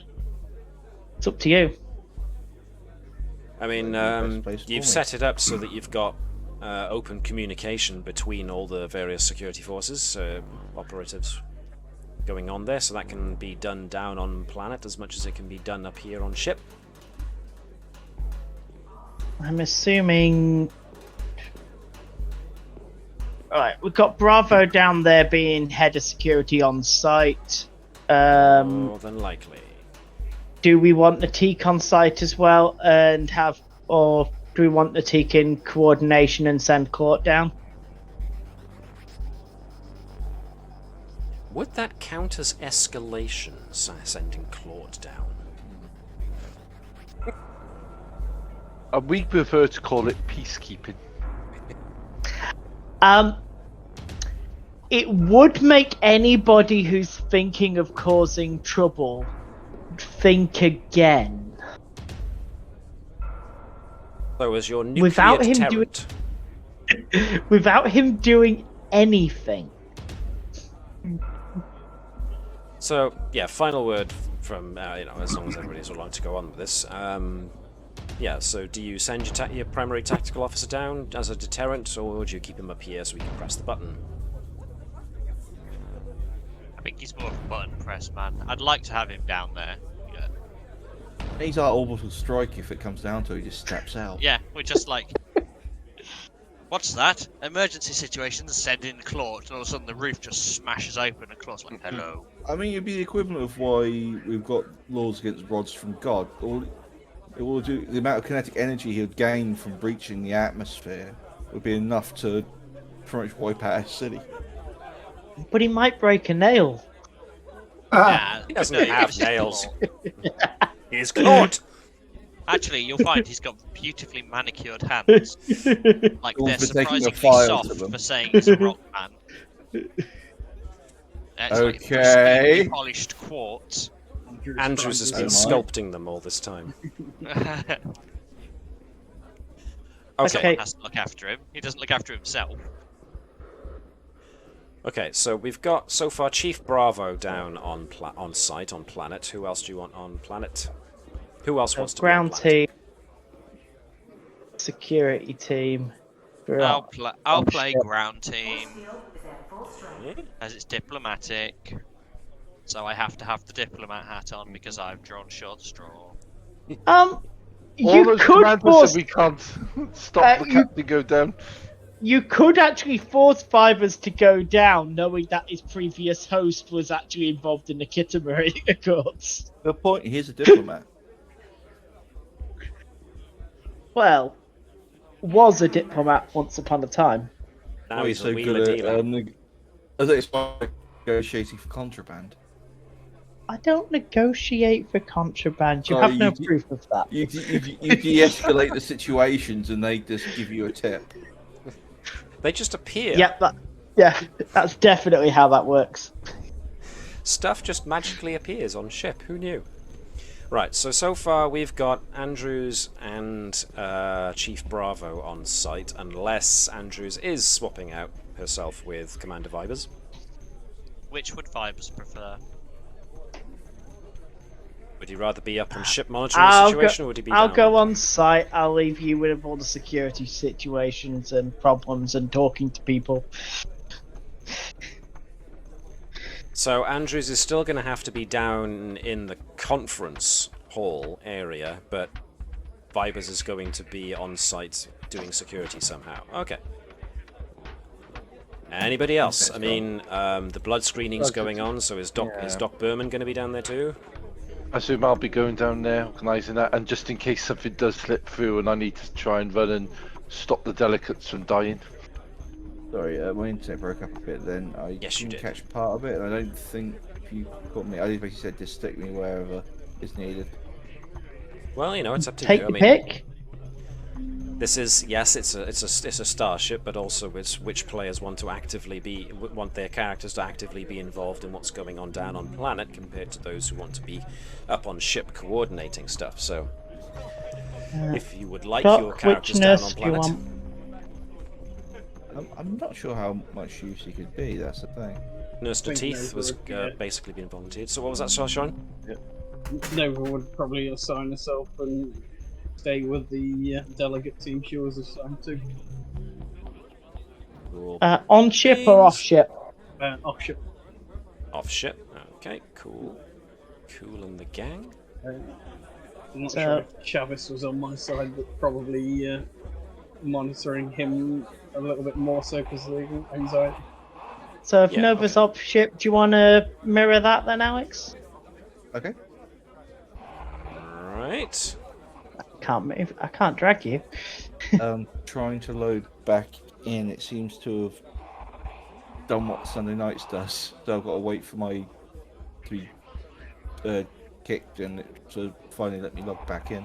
Do you need me to kick you from the thing then and try again? Yes, please. Okay, no problem. Done. We got rid of him. Oh, sorry. Nice. Okay. Keth on in-house security team. So Keth, yes, was the monitoring area. So Nova was elsewhere. Bertram's down on planet. Edwards is going down on planet 2. As are the commander and the captain. So that means Natik is basically staying up and coordinating while Bravo's down on planet. Okay. Who else we got that's good with a shuttlecraft? Apart from Fazanan. I'm not too bad. Edwards isn't too bad either, so. Yeah, that's a good point. Edwards is pretty darn good on the con. Those came at the commander. Sorry, Webby, but it sounded like you were almost going. Andrews isn't bad either, I think you'll find. True, you were piloting the ship against Romulans. And yes, you are as good on the con as Thazanan, so yeah. I'm just picking out a couple of NPCs who can be the get out drivers. Right, so they're going to be assigned the shuttle drivers. Okay, yeah, that's fine, Yeah. fair enough. Yeah, so Lenny. Yep, he's there. Lenny, Bravo Stellar Cartography. Okay. Yep, he's not bad on the con. Oop. Was that death by cat or? Oh. And Mr. Redshirt, who will never be appearing again. Yeah. Security he was officer. my best friend. He was 2 days from retirement. Yes. He was telling me earlier how he was going to get married after he finished his rotation. Monsters. 2 days from retirement. So- Okay. So yeah, that leaves Thazanan in That's our control of the get out con. drivers. Get out drivers. Um, Okay. We'll want. Alright, who on your team do you want in security side monitoring probes? Unless Ori wants to do It could be himself. you. I could do it. Yep, okay. Ori monitoring Yeah. atmospheric probes. So basically, we have got 1, 2, 3, 4, 5, 6 characters we can put down on planet. Okay. I'm just gonna throw Turin as the third pilot. Okay, yeah, no probs. Let's also grab Nurse Teeth.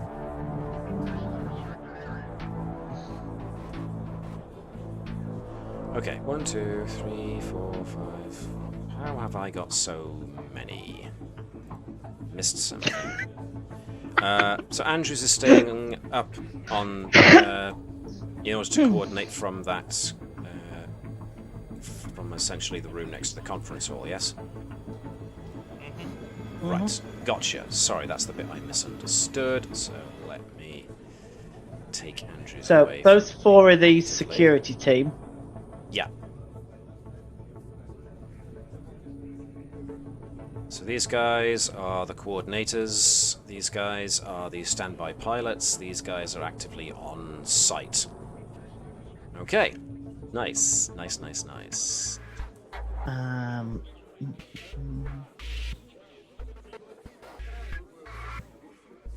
Do we need one more person on site?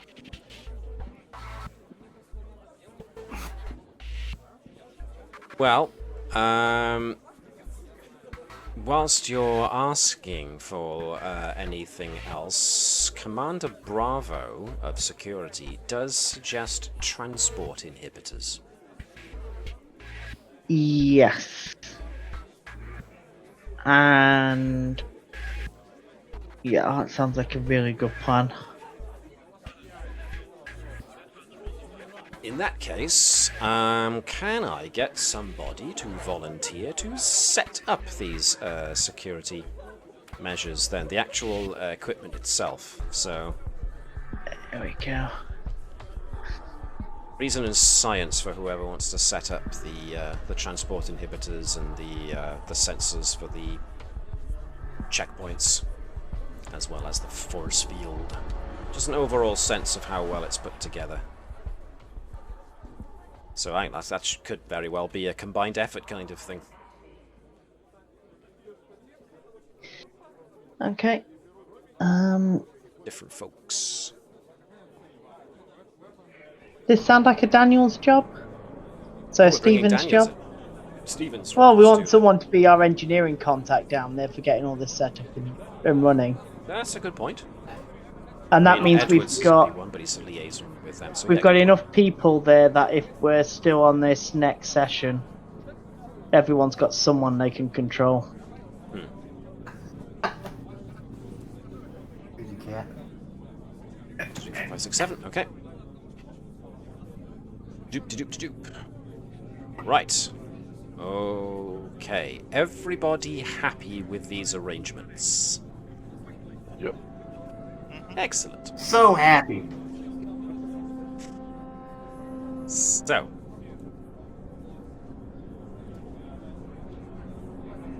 I'll let you move folks about for a minute. So, yep. So, those folks are going to be... Unit Hello is in the command chair, I see. Yeah, to ruin the duck groove. I think that's appropriate. Webby's like, no.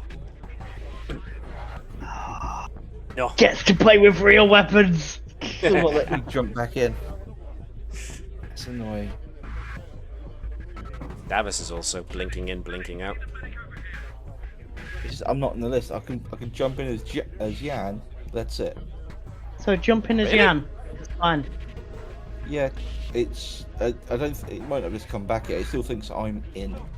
So jump in as Jan because he's not here today, so it's not a problem. Okay. So I'm going to jump us all to the conference hall. This is the space that you're going to be looking at. There's space for plenty of observers. There's space for where the actual delegates are going to be sat. It seems that the separatists have agreed to sit on this side, whilst the unionists are going to be sitting on this side. So this is the kind of space that you're going to be looking at.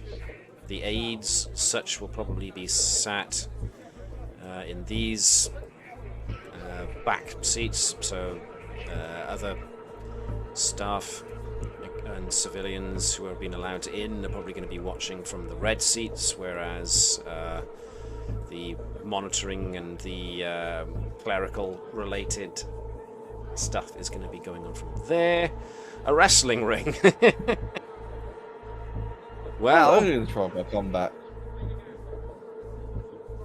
this is obviously a floor space where somebody can walk on and make their point known, so it's slightly elevated so that everybody can see them.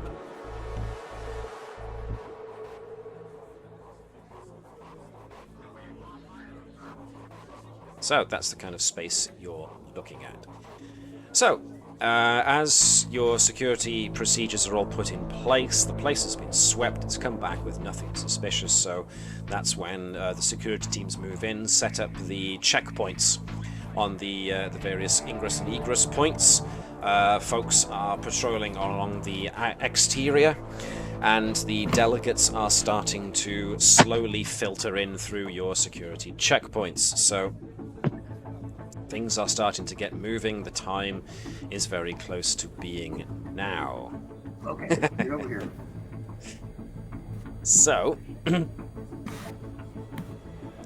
Those who are here on the ground, you're going to do one last... actually, as you're preparing to wrap things up, you do get a notice, or a communication, I should say. Edwards, please. What was that, sorry? Can I have permission to move Edwards, please? Oh, yes. Yeah. You need permission for your own character.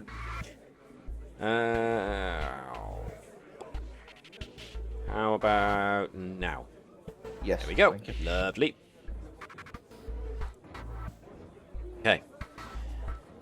So far everything's gone off without a hitch, and just when you're about to breathe a sigh of relief that everything seems to be going alright. Commander, this is security checkpoint 1 at the main entrance. We've got people. They seem to be assembling. They got, looks like signs, placards. I think they're protesters. How do you want us to respond? They have a right to protest. However, I Don't would provoke suggest, well, yes. Are you going to add anything further, Commander? Just please discuss this in the security center and bring in and get the other two, the faction security chiefs involved in the decision.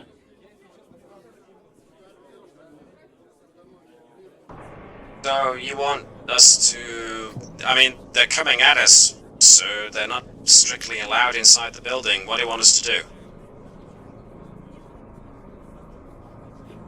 Right, well, it's going to have to be maintained the perimeter. Yes, sir. Well, They seem pretty angry, so, how do you want us to deal with this? They're requesting we leave, sir. It seems they're separatist protesters. Come on, it would be worth... I'm sorry. you first. No, you. No, you had a suggestion. Say it. Basically, contact the separatist security advisor of the command center, see if they can get them to call someone on their end to try and pull them back. Not a bad idea. Any other thoughts? Okay. So, essentially, Edwards can do that, since he's the one who's in direct liaison with said separatist security agent. So, yes, you get a direct line to them, and they will do that. So, yeah. Just remember her name. Carlin Fess. You put a call to Fess, and she responds. Isn't Fess in the security center sitting next to Andrews? Yes. At this point. But, you know, you've got communications. She can transport down. Because the transport inhibitors cover the building. So, as long as she transports to the outside.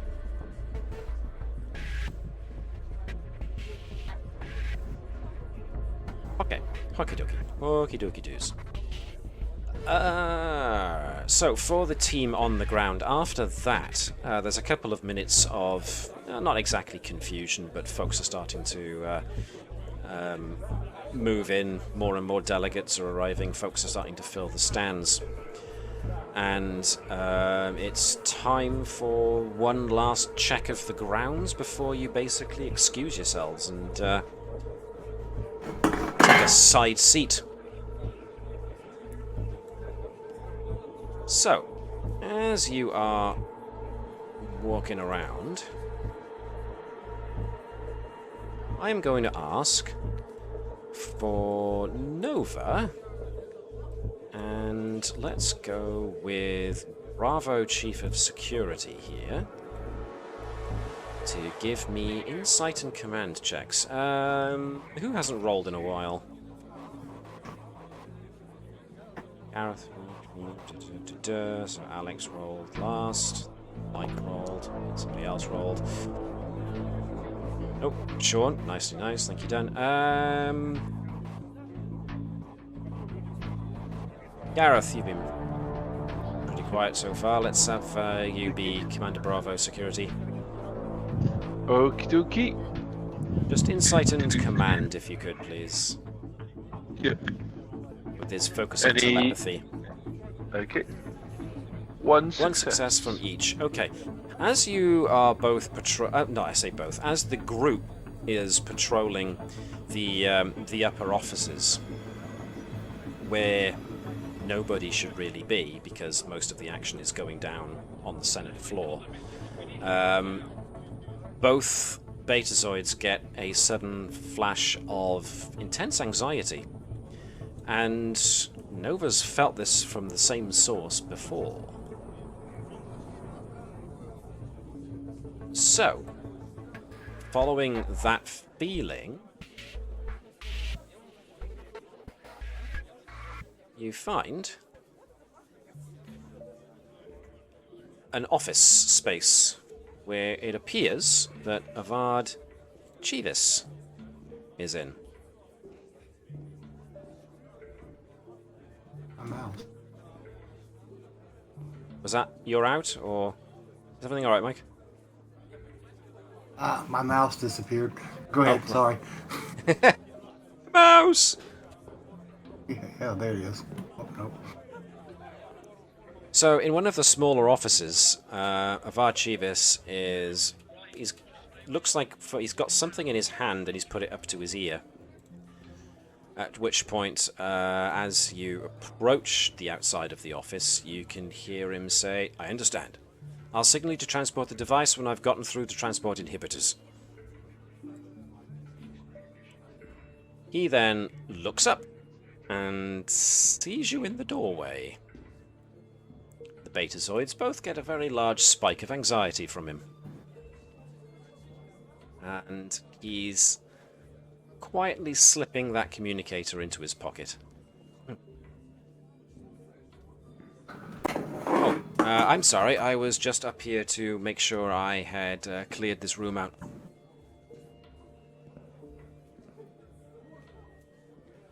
I suppose I'd better get down onto the Senate floor. The Parak will be expecting me. What would you like to do? Message. I mean, we heard him say that, correct? With the Yes. I've got he's immediately messaged the ship, the captain, on literally what he's just heard, and that someone's gonna be trying to beam something in when the inhibitors are potentially going to be attacked. Okay. Or actually, no, well, unless the command stops him, he's going to be doing it. They're making a show of it. Vibers to Navis. Can I have a second set of inhibitors, please? Well, actually, yeah, he's doing it quieter. That makes more sense.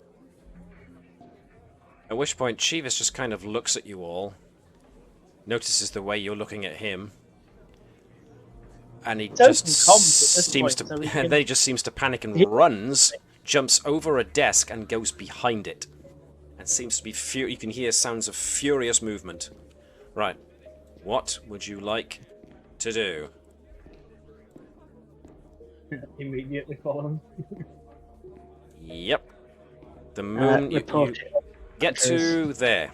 Because as soon as you get to the doorway, that's when a phaser shot comes your way and just narrowly misses. That's not going to stop me. As if a phaser could stop Nova, it'll just reflect off that armoured medal she's wearing.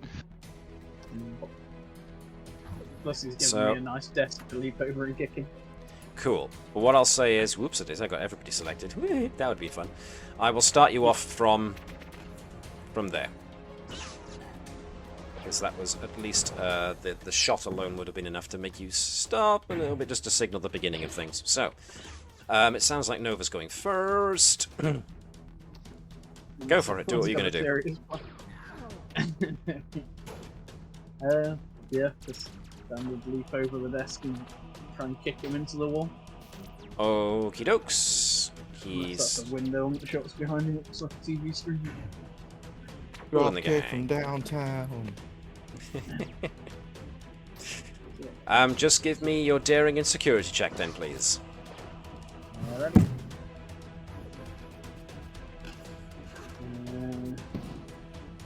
Do I want anything? No, I'll see how it goes for me.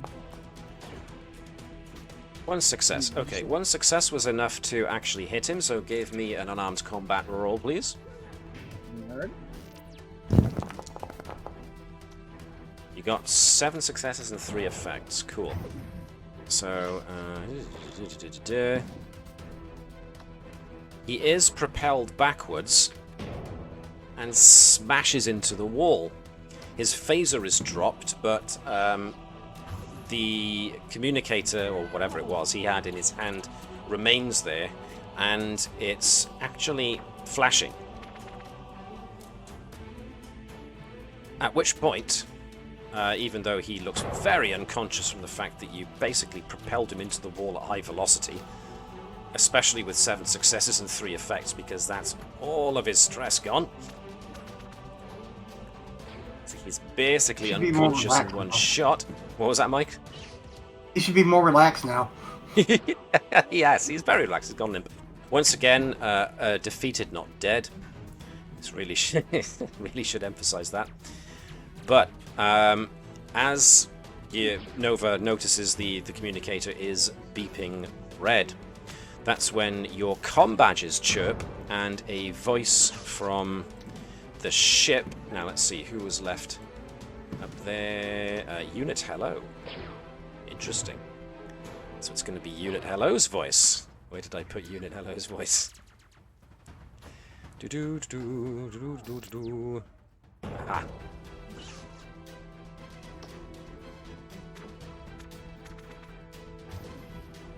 Transport inhibitors are down. I repeat, transport inhibitors are no longer functional. Unknown as to what. Wait. This unit is registering transporter activity in the conference room. Analysis. An explosive is in with the delegates. Emergency situation. We transport that out of the fin into space or something in the time we've got.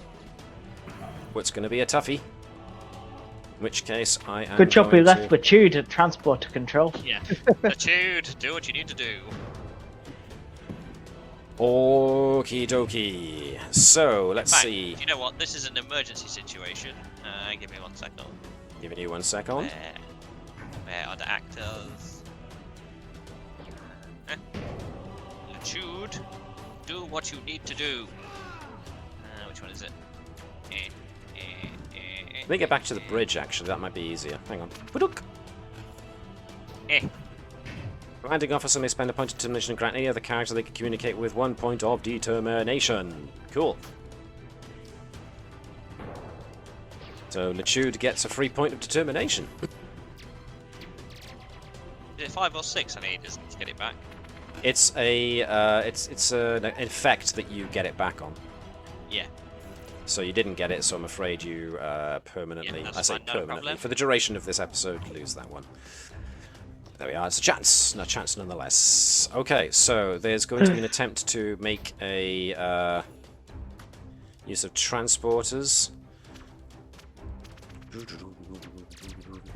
Yep.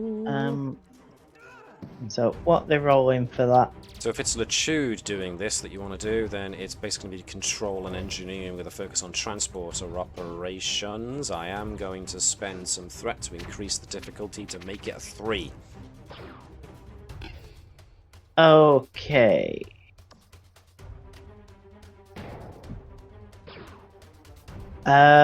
Do we want to pull in engineering to help with this? Yeah, and we could also get the ship to assist, can't we? Yep. Smoky do. So So as you can hear from the panicked cries going on, it seems that the people in the conference hall have noticed the device in their midst, or at least have been Okay. told that there is one, and are making their way out of the building rather rapidly. Right. Who wants to do Bravo? Can we not get them to evacuate out the building? Protest. That'd be interesting. Anybody who wants to try and stop them getting out the building before it's secure can give me a presence and command check to try and stop folks from leaving too fast, or indeed at all. Okay. Right, presence and command, because I'm the guy on site. But you can get help from the one I am above. pulling in a joined. Ooh. Obviously, Geralt Vibers was really good at all this when she was doing everything with the Klingons back in Kittimer. So, obviously talented in this stuff. So that'll give you what you need.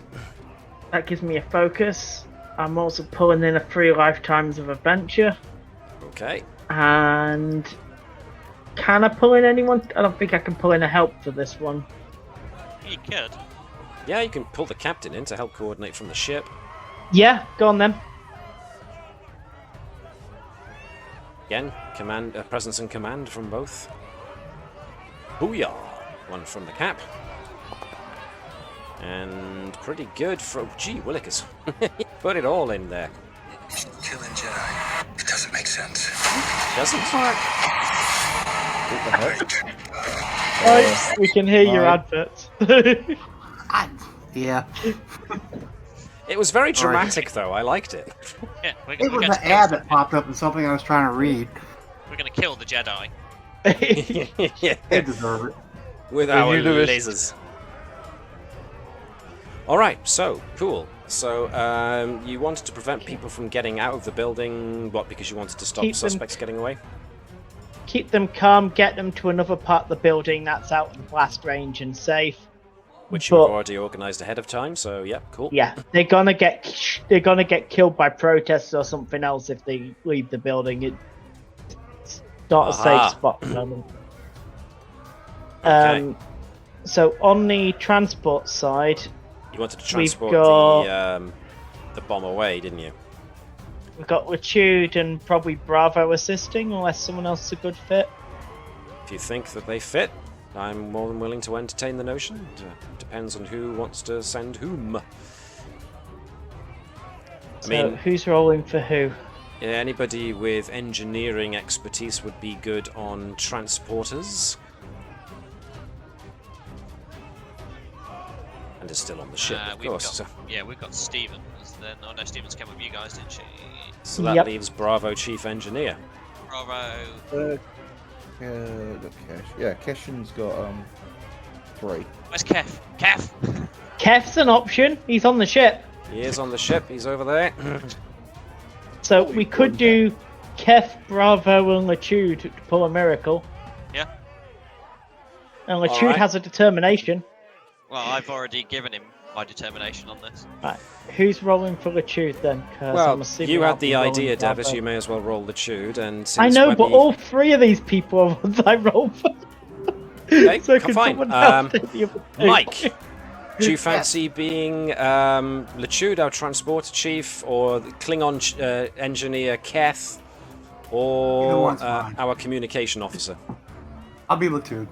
You be Latude, okay. Nice. I mean, the moustache goes well. Latude with the tude, definitely.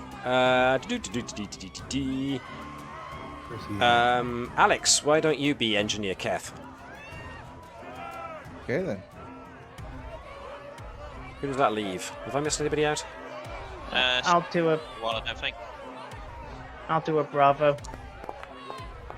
Where's Latude? There you go. This one. Latude is the transport chief. He's down here. Okay, alright, cool. Where was this? Oh, sorry. Yeah, sorry. I just saw it as Akru, Bravo. Wrong Bravo. Right, Latude, can you make sure you pull in a determination? Yes. Wait, didn't you do something for Kev, or did I forget something? Alright, so we're doing engineering and what? Control and engineering with his focus of transporters. And he gets a free determination. So do I need to click determination then, or? So still tag the determination click box, but just don't take the determination away from Latude. He's getting it from somewhere else. The captain. Okay. And Latude has a focus. Gotcha. Yes. Is Alex quiet for anybody else? Hello. How am That's I coming better. through? Sean, how's that for you? He's still very quiet, but I can hear him with that. Yeah. Okay. Not a clue what's going on. I haven't changed anything. Suspicious. Alright then, so you guys with setting up the transporter. Okay, Groove B. You have managed to successfully lock on transporters to the bomb. It's a case of transporting it away to a safe location now to let it detonate or whatnot, or try and deactivate it inside of the transporter. Space is good. Space. Space.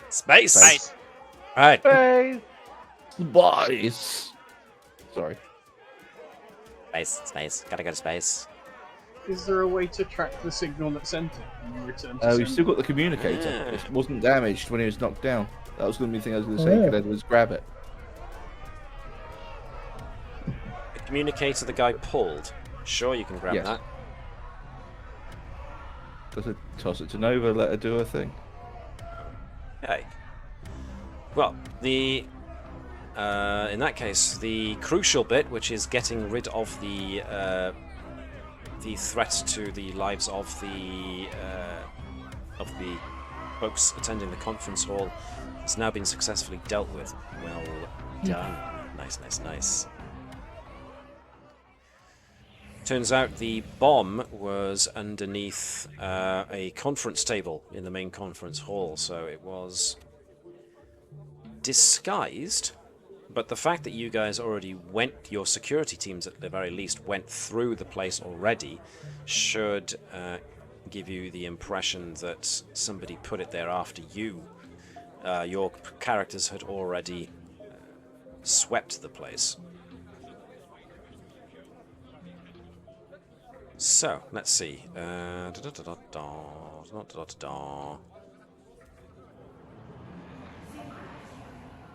Just check my notes here, because you managed to do that spectacularly well, I have to say. Woohoo! Okay, so you did manage to get the bomb away, and it does explode in spectacular fashion. You get a reading from sensors that suggest that if that bomb had gone off inside of the conference hall, it probably would have, at the very least, killed all the major delegates in close proximity to it, and the bomb was powerful enough it could have done some serious structural damage to the conference hall, so we're probably talking fires and maybe even structural collapse of the building, which would have threatened even more lives afterwards. So, if you're trying to track was it the transporter signal that delivered the bomb in the first place you were looking for, or was it something else? Yeah, where it came from. Yeah, cool. So, can I get you to give me a reason and science check, and the ship, so we'll use Gareth for working the ship as he usually does. The ship can assist using sensors and science. This will be difficulty 2. Whoever wants to, I mean, I'm assuming Nova does, because it was your idea, Sean. Try and track the signal. What was that? Sorry, I talked over you there. Yep, cool. I said she'd give it a go. It's not really her expertise. It might be Edwards. Reason and science. Probably helped where the communication signal came from, but not the transporter signal. Well, maybe a little from column A, a little from column B.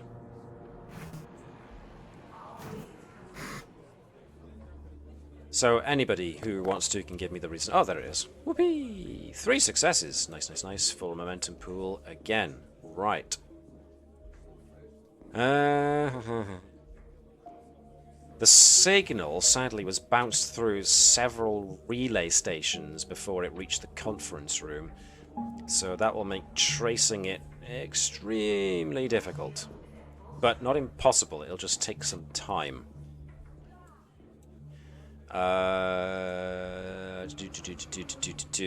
Working on it with that many successes, you will eventually work back and get... it won't give you an exact point of origin, but it'll give you a general area from which you can maybe do some further investigation of. In the meantime, the delegates from both sides are now pretty much demanding an investigation go on. They want to know what happened. So, in no short order, the major representatives, especially in the main conference room, are now pretty much in communication with their people, and both sides are asking the same question: how did this happen? And they're definitely looking to Starfleet now to solve that problem. The separatists are starting to basically cry, well, this is a fat load of good you did, and words to that effect. Whereas the unionists are very much a case of, was it the separatists who planned this? Was it somebody else? What's going on? You know, we asked you to come here for security, and so we would very much like answers. So both sides are very much looking at someone to provide them the answers they are seeking. One side is being a bit more aggressive about it than the others, but nevertheless, the head of state himself, whom I almost always forget his name, the Parak, that was it. Parak Joffes, at the very least, is very concerned about what has gone on. Very much echoes the statement that some kind of investigation needs to happen, because we want to know if it'll happen again. Yeah, the first of all is how did they compromise our inhibitors? So, I think once on the ground, that's probably what Daniels will be assigned to look at, while Edwards is trying to keep the two delegates calm and not jumping in the wrestling ring and ripping each other's heads off. what you get is examining the device. It was rudimentary communication, but it was also set up so that it would interact with devices, well, basically the transport inhibitors as they were placed around. It seemed to be some kind of hack. The exact design of the thing it's definitely not a Federation-made device. As far as you're aware, it doesn't seem to be a device that the Tolans themselves... It doesn't. The technology that went into making it doesn't seem to match the Tolans themselves. Anything they've got readily available, so it suggests somebody gave it to them. But it still required, nonetheless, either a hack or to have somebody place the devices on the transport inhibitors. Now, you did catch Avad Chivis. Yes, Avad Chivis with this device. You have had him, you have knocked him, well, you did at the time knock him unconscious. So I'm presuming you took him into custody. Did you take him into custody? And if so, is it... Did. Yeah. Yeah. Well, I assume we have to. We can't let him run around when he was talking about getting a device through the transport inhibitors right before a bomb turned up from the through that transporter inhibitors. Indeed. My main... I think the point I was trying and maybe failing to make was... and I may have even forgotten my point. So. Probably in the ship's brig. Yeah, so exactly where would you put him would be the next thing. Especially because he was aide to the Parak. So the Parak himself seems very, very worried about all of this. Yeah. Is there any way we can hack his communicator to see who he was talking to? That would fall back on what Nova just tried. Let's bring Nova back. And Edwards too. In fact, let's bring everybody back in here for the moment, just to have coordination going on.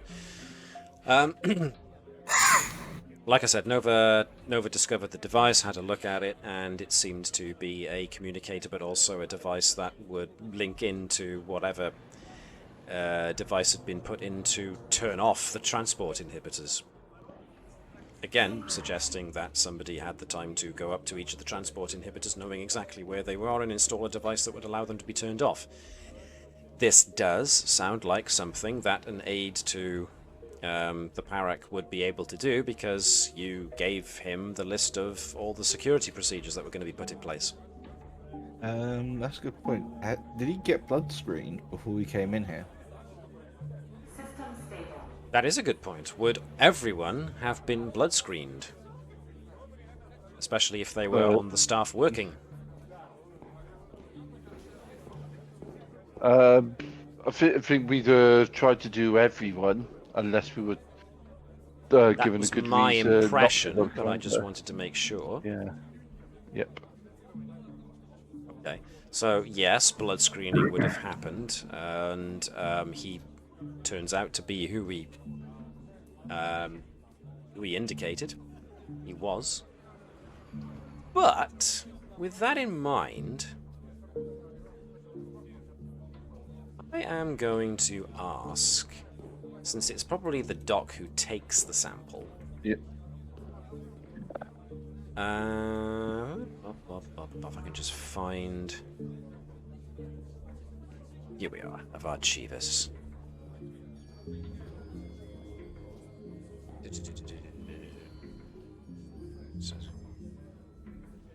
Give me a second, I'm just trying to find out what the actual difficulty here is, because you are looking at...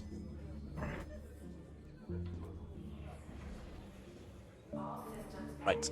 Yes. Can I get reason and medicine with a difficulty of 2, please? Okay. Biology, genetics, that kind of thing will do. If anybody wants to help, they can. Sure. I can assist if you'd allow. Cool. Ori can assist because he's got genetics, almost definitely. That's right, genetics.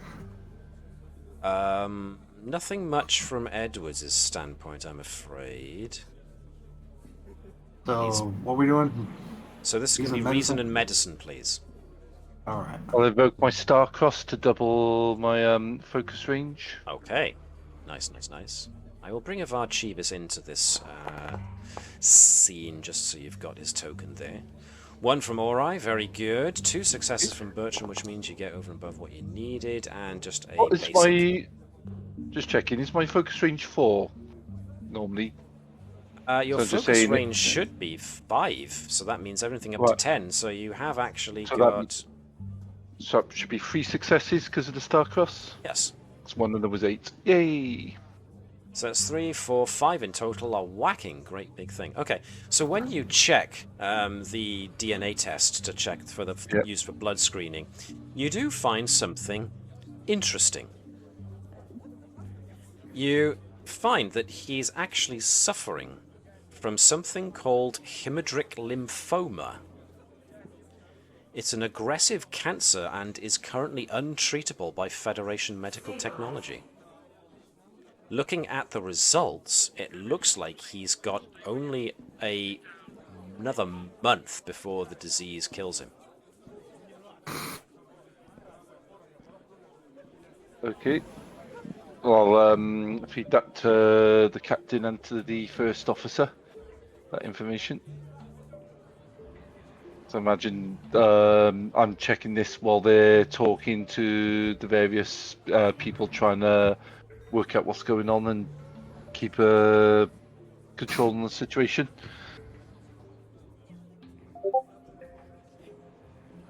Dokie. I heard a Madoop. Right. Anybody got anything they would like to do? I mean, you've got a device, you tried tracking it, but you couldn't get a good bead. You've got a suspect, and you now know that he's dying. Would you like to question him? I say think the question device. him. Oh, sorry. I think question him sounds like a thing while we're doing the analysis on the device. I was gonna say I'd be looking for like markers of of any kind of race, typical race that have made it. So everyone leaves their own kind of tweaks. Certain things will come up more readily in certain, created by certain species and/or empires.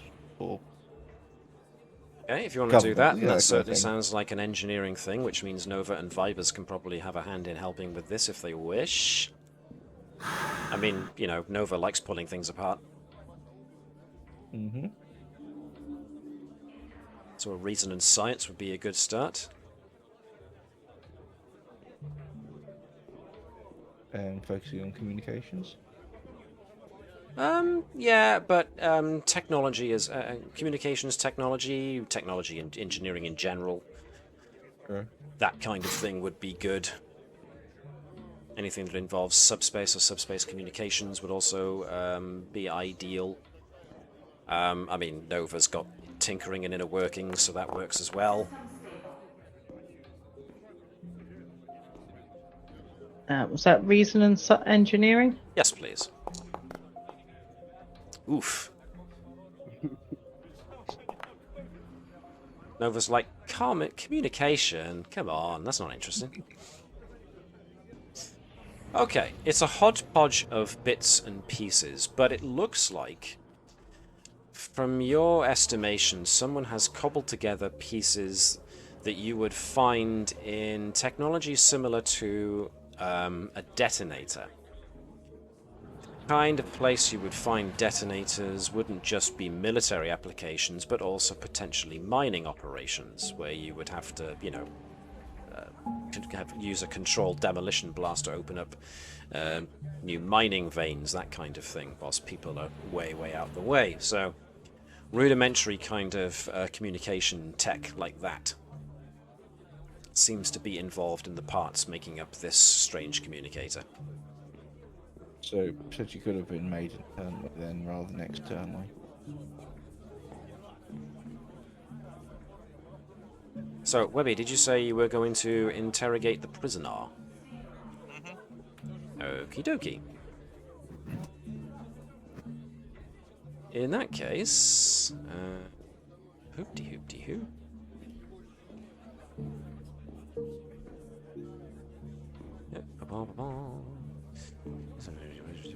Let me just find where we do that.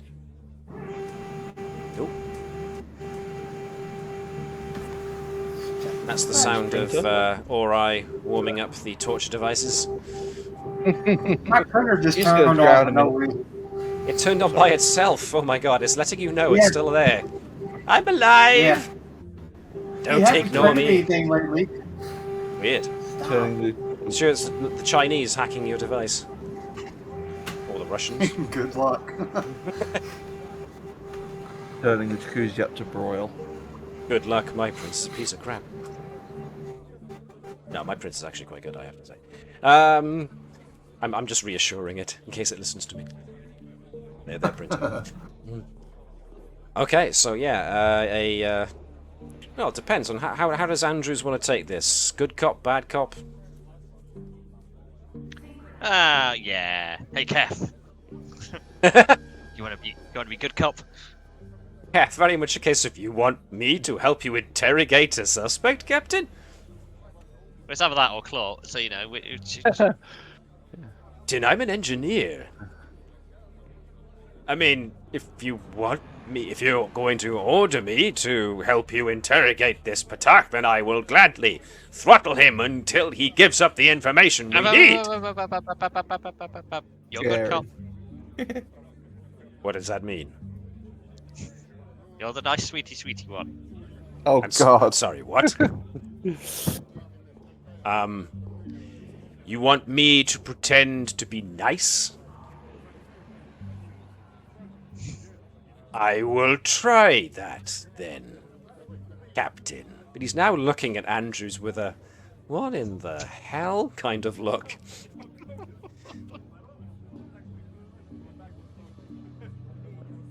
Okay, so Keth...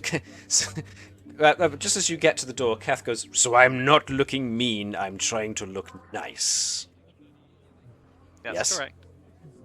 So, Don't forget, if he has only got a month to live, then he might not have anything to lose. okay. So, in a scene very similar to the expanded Terminator 2 Judgment Day, Keth is there straining, trying to pull his mouth up into a smile. And of course, Klingons have got very mismatched, jagged teeth. So, you're not entirely sure this would qualify as a smile. It certainly looks like a creepy clown kind of look. More of a gurn than a smile, but there we are. You got this, Kev. I feel like this is hurting my face. Can we do this before I can't move my face anymore? So, nonetheless. So, yeah, we're going to be harsh, shall we? We're like, so, month left to live. So, yes. Is that why you decided to betray the person that you're that you work for, because you are secretly a sympathizer? All systems active. So I would like you to give me a presence and command check, please. Let's see how persuasive you are. So, traitor, eh? How's that working out for you? Starfleet protocol for Yeah, I suppose so. There's probably a by the book method of doing this kind of thing. 2 successes, nice. Yes, I've only got a limited time to live. No, I'm not doing this for any kind of higher ideal. I was doing this because I wanted my final moments to mean something. And because my family would be at least taken care of after I'm gone. well, by assassinating the leaders of your country. I would go down with them, and I would be known as a martyr to the cause. So you are a sympathizer. As much as I can be, I suppose, yes.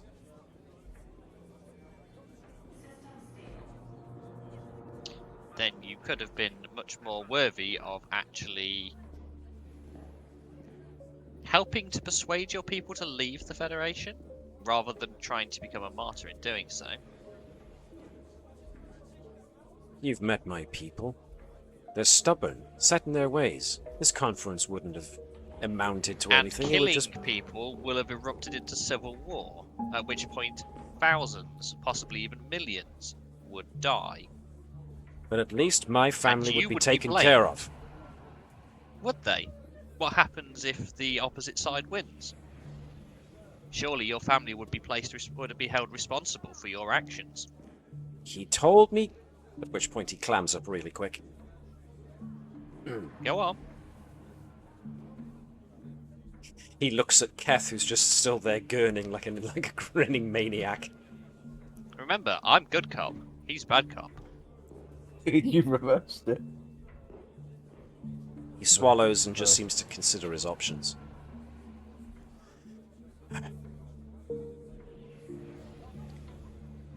Somebody learned about my disease and said that they would provide for my family as soon as I did this. Let me guess. Pointy ears. I never met them. I was given a communication and a promise that my family would be given a payment in Latinum so that they would be well looked after afterwards. War plays prophet. Well, you're an idiot. Well done for being played by the Ferengi. Well, now that my death isn't going to mean anything and I'm going to have to suffer through this disease, my family are going to have to watch me wither away to nothing. I'd much rather my death have meant something.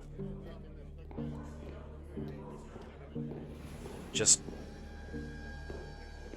at least make sure that my family are taken care of after this. It's the only thing I ask. Do whatever you like with me.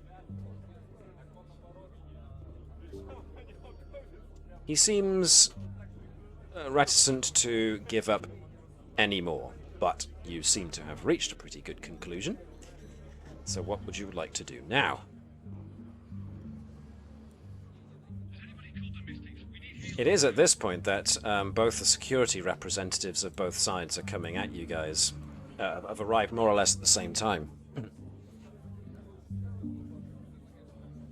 think this is actually a very good point to sit down and say that external influences are corrupting and changing your decisions.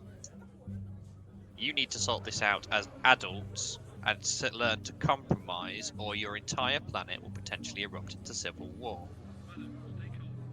Both security representatives from each side do exchange a glance across, and they, the separatist security chief, Arlen, acknowledges it first and says, "That's something we can agree on that neither of us wants to see. External influences, you say? Not the Federation?" We're still investigating, but I highly doubt it is the Federation. Well, my boss would very much like to see this investigation done. So I have been asked by Alan Rizal to assist you and to go along with this investigation. Roll Bozic, the unionist security chief, kind of nods and says, the Parak has asked me to do the same. They've requested that a representative from each of our two sides, delegations, whatever you want to call it, are to take part in this investigation with you so that we each can ensure that this is done properly and impartially and we're all kept up on whatever evidence is found. We come across it at the same time. So, what's first? System stable. I mean, you found out Avarchivas did it. He's doing it at the behest of somebody else because he's dying and his family are going to get a payment of some sort, or were going to get a payment of some sort. In Latinum, which leads us down a route of investigation. So, or brings profit. Carlin Fess Captain, I have a suspect we could bring in for interrogation if you wish it. Who would that be? You're not thinking about... let me remember his name. You're not talking about Palatique by any chance, are you? I'll let you know who I'm bringing in when they arrive. I don't want... You can't do that if it's Palatique. To leak them. And Roll Bozic kind of nods. Yeah, I have to agree with that. Palatique has been basically made himself an invaluable business associate, you might say, of the people here on Tolen. His mining consortium does a lot for the economy here. He is an important figure. You can't just drag him in unannounced. It's going to cause ripples on both sides. If you're going to go accusing if you're going to go accusing Palatique, well, that's one thing. You're gonna need evidence. I mean, for all we know, Avad Chivis might have been getting paid by somebody to make it look as if it was politique.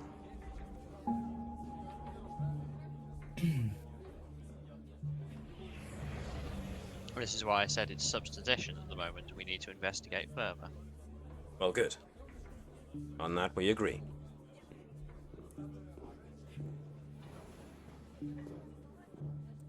Colin Fess looks over at Vipers. We definitely are going to have to be very, very careful about how we do this. We can't just go snatching people up and then having a word with them on this ship, and then telling us who it is. It'll look very, very bad for you guys. People are going to think that you're snatching people off the street.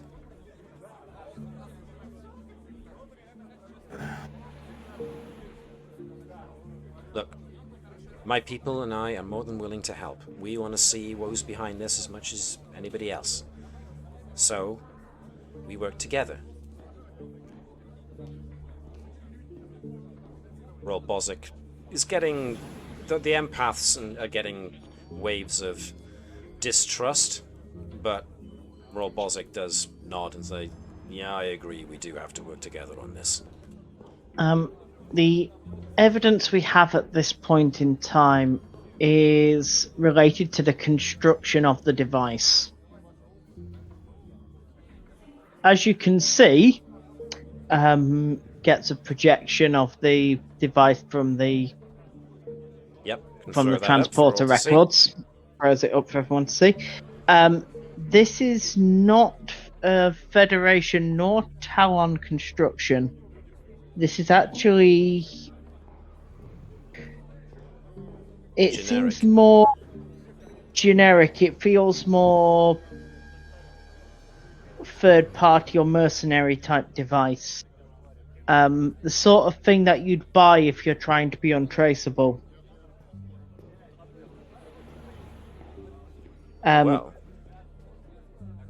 The most likely middleman for this sort of endeavor would be the Ferengi. It might not be Teak. It might be his competition. Which would give us extra reason to at least reach out to Palatique to see if he knows who might want to interfere with his business. At which point, Colin Fess, what about the explosive? How did someone get an explosive? I mean, that means it was beamed in, so somebody would have had to have had it ready. Yes, we're investigating what was used to disable our inhibitors. But the explosive device was this generic object. Roll Bozic speaks up. Well, if it's generic and an explosive was used, somebody would more than I mean, explosive devices here on Tolen are tightly controlled. There's only so many places you're allowed to store explosives, and so that could be another avenue of investigation.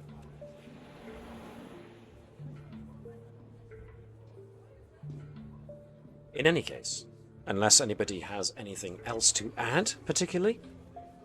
Any thoughts, ideas, avenues of investigation you think should go down? Then I will say... Go on, sorry. I think we go down the routes that we've got there. Sounds like you've got, at the very least, a couple of starting points to go from, so that's pretty cool. Given the time, I'm going to say that's where we're going to end it for tonight. You have investigations to do and people to talk with. So you've now got a bit of a mystery on your hands as to what's actually going on and who's behind it. What their motivation could be. I mean, for the moment, it seems like war is profit. It seems like a pretty safe bet at this point. So very much a working hypothesis at this moment. So, Yes. Whether or not we'll have our Helm Officer back with us next week, as long as folks are all available next week to continue this little story. Could be, yeah. So, next week is the 2nd. Good grief. June's almost over already. 2nd of July. The heat wave has finally come. What do you mean, finally? It's like you want it. You know what? I'll leave that to personal preference. You know, not everybody's a wintersmith like myself. But nevertheless, what's a wintersmith, Matt? It's a word I just made up, as it turns out. It's a good word. I prefer the cold as I do the heat, is all I'm getting at. In any case, good. If folks are available next week, then great. We hope to see you there. Whether or not we'll have our Helm Officer with us next week remains to be seen. Jan is caring for his rather ill significant other, so we wish them both all the best, and hopefully they'll be all right. Jan will be all right to join us next week. If not, we totally understand why. So we wish them the speediest of recoveries. So, unless anybody else has got anything to add, then I will ask you all to very much do like the Vulcans do, which is A, live long and prosper, B, if somebody is having a dispute of ideologies, maybe not go the route the Tolans are and, you know, use bombs to settle it. If indeed it is the Tolans that's settling things with bombs. But to also engage in infinite diversity and infinite combinations. Take care of yourselves, folks. These are still very chaotic times we're living in. But with all due course of luck and success, Star Trek Discovery has finished now, so we should hopefully be getting some strange new worlds sometime very soon. One can only hope. So, thank you very much, my dudes and dudettes. This is us basically signing off. We will see you next week. Hailing frequencies are now closed.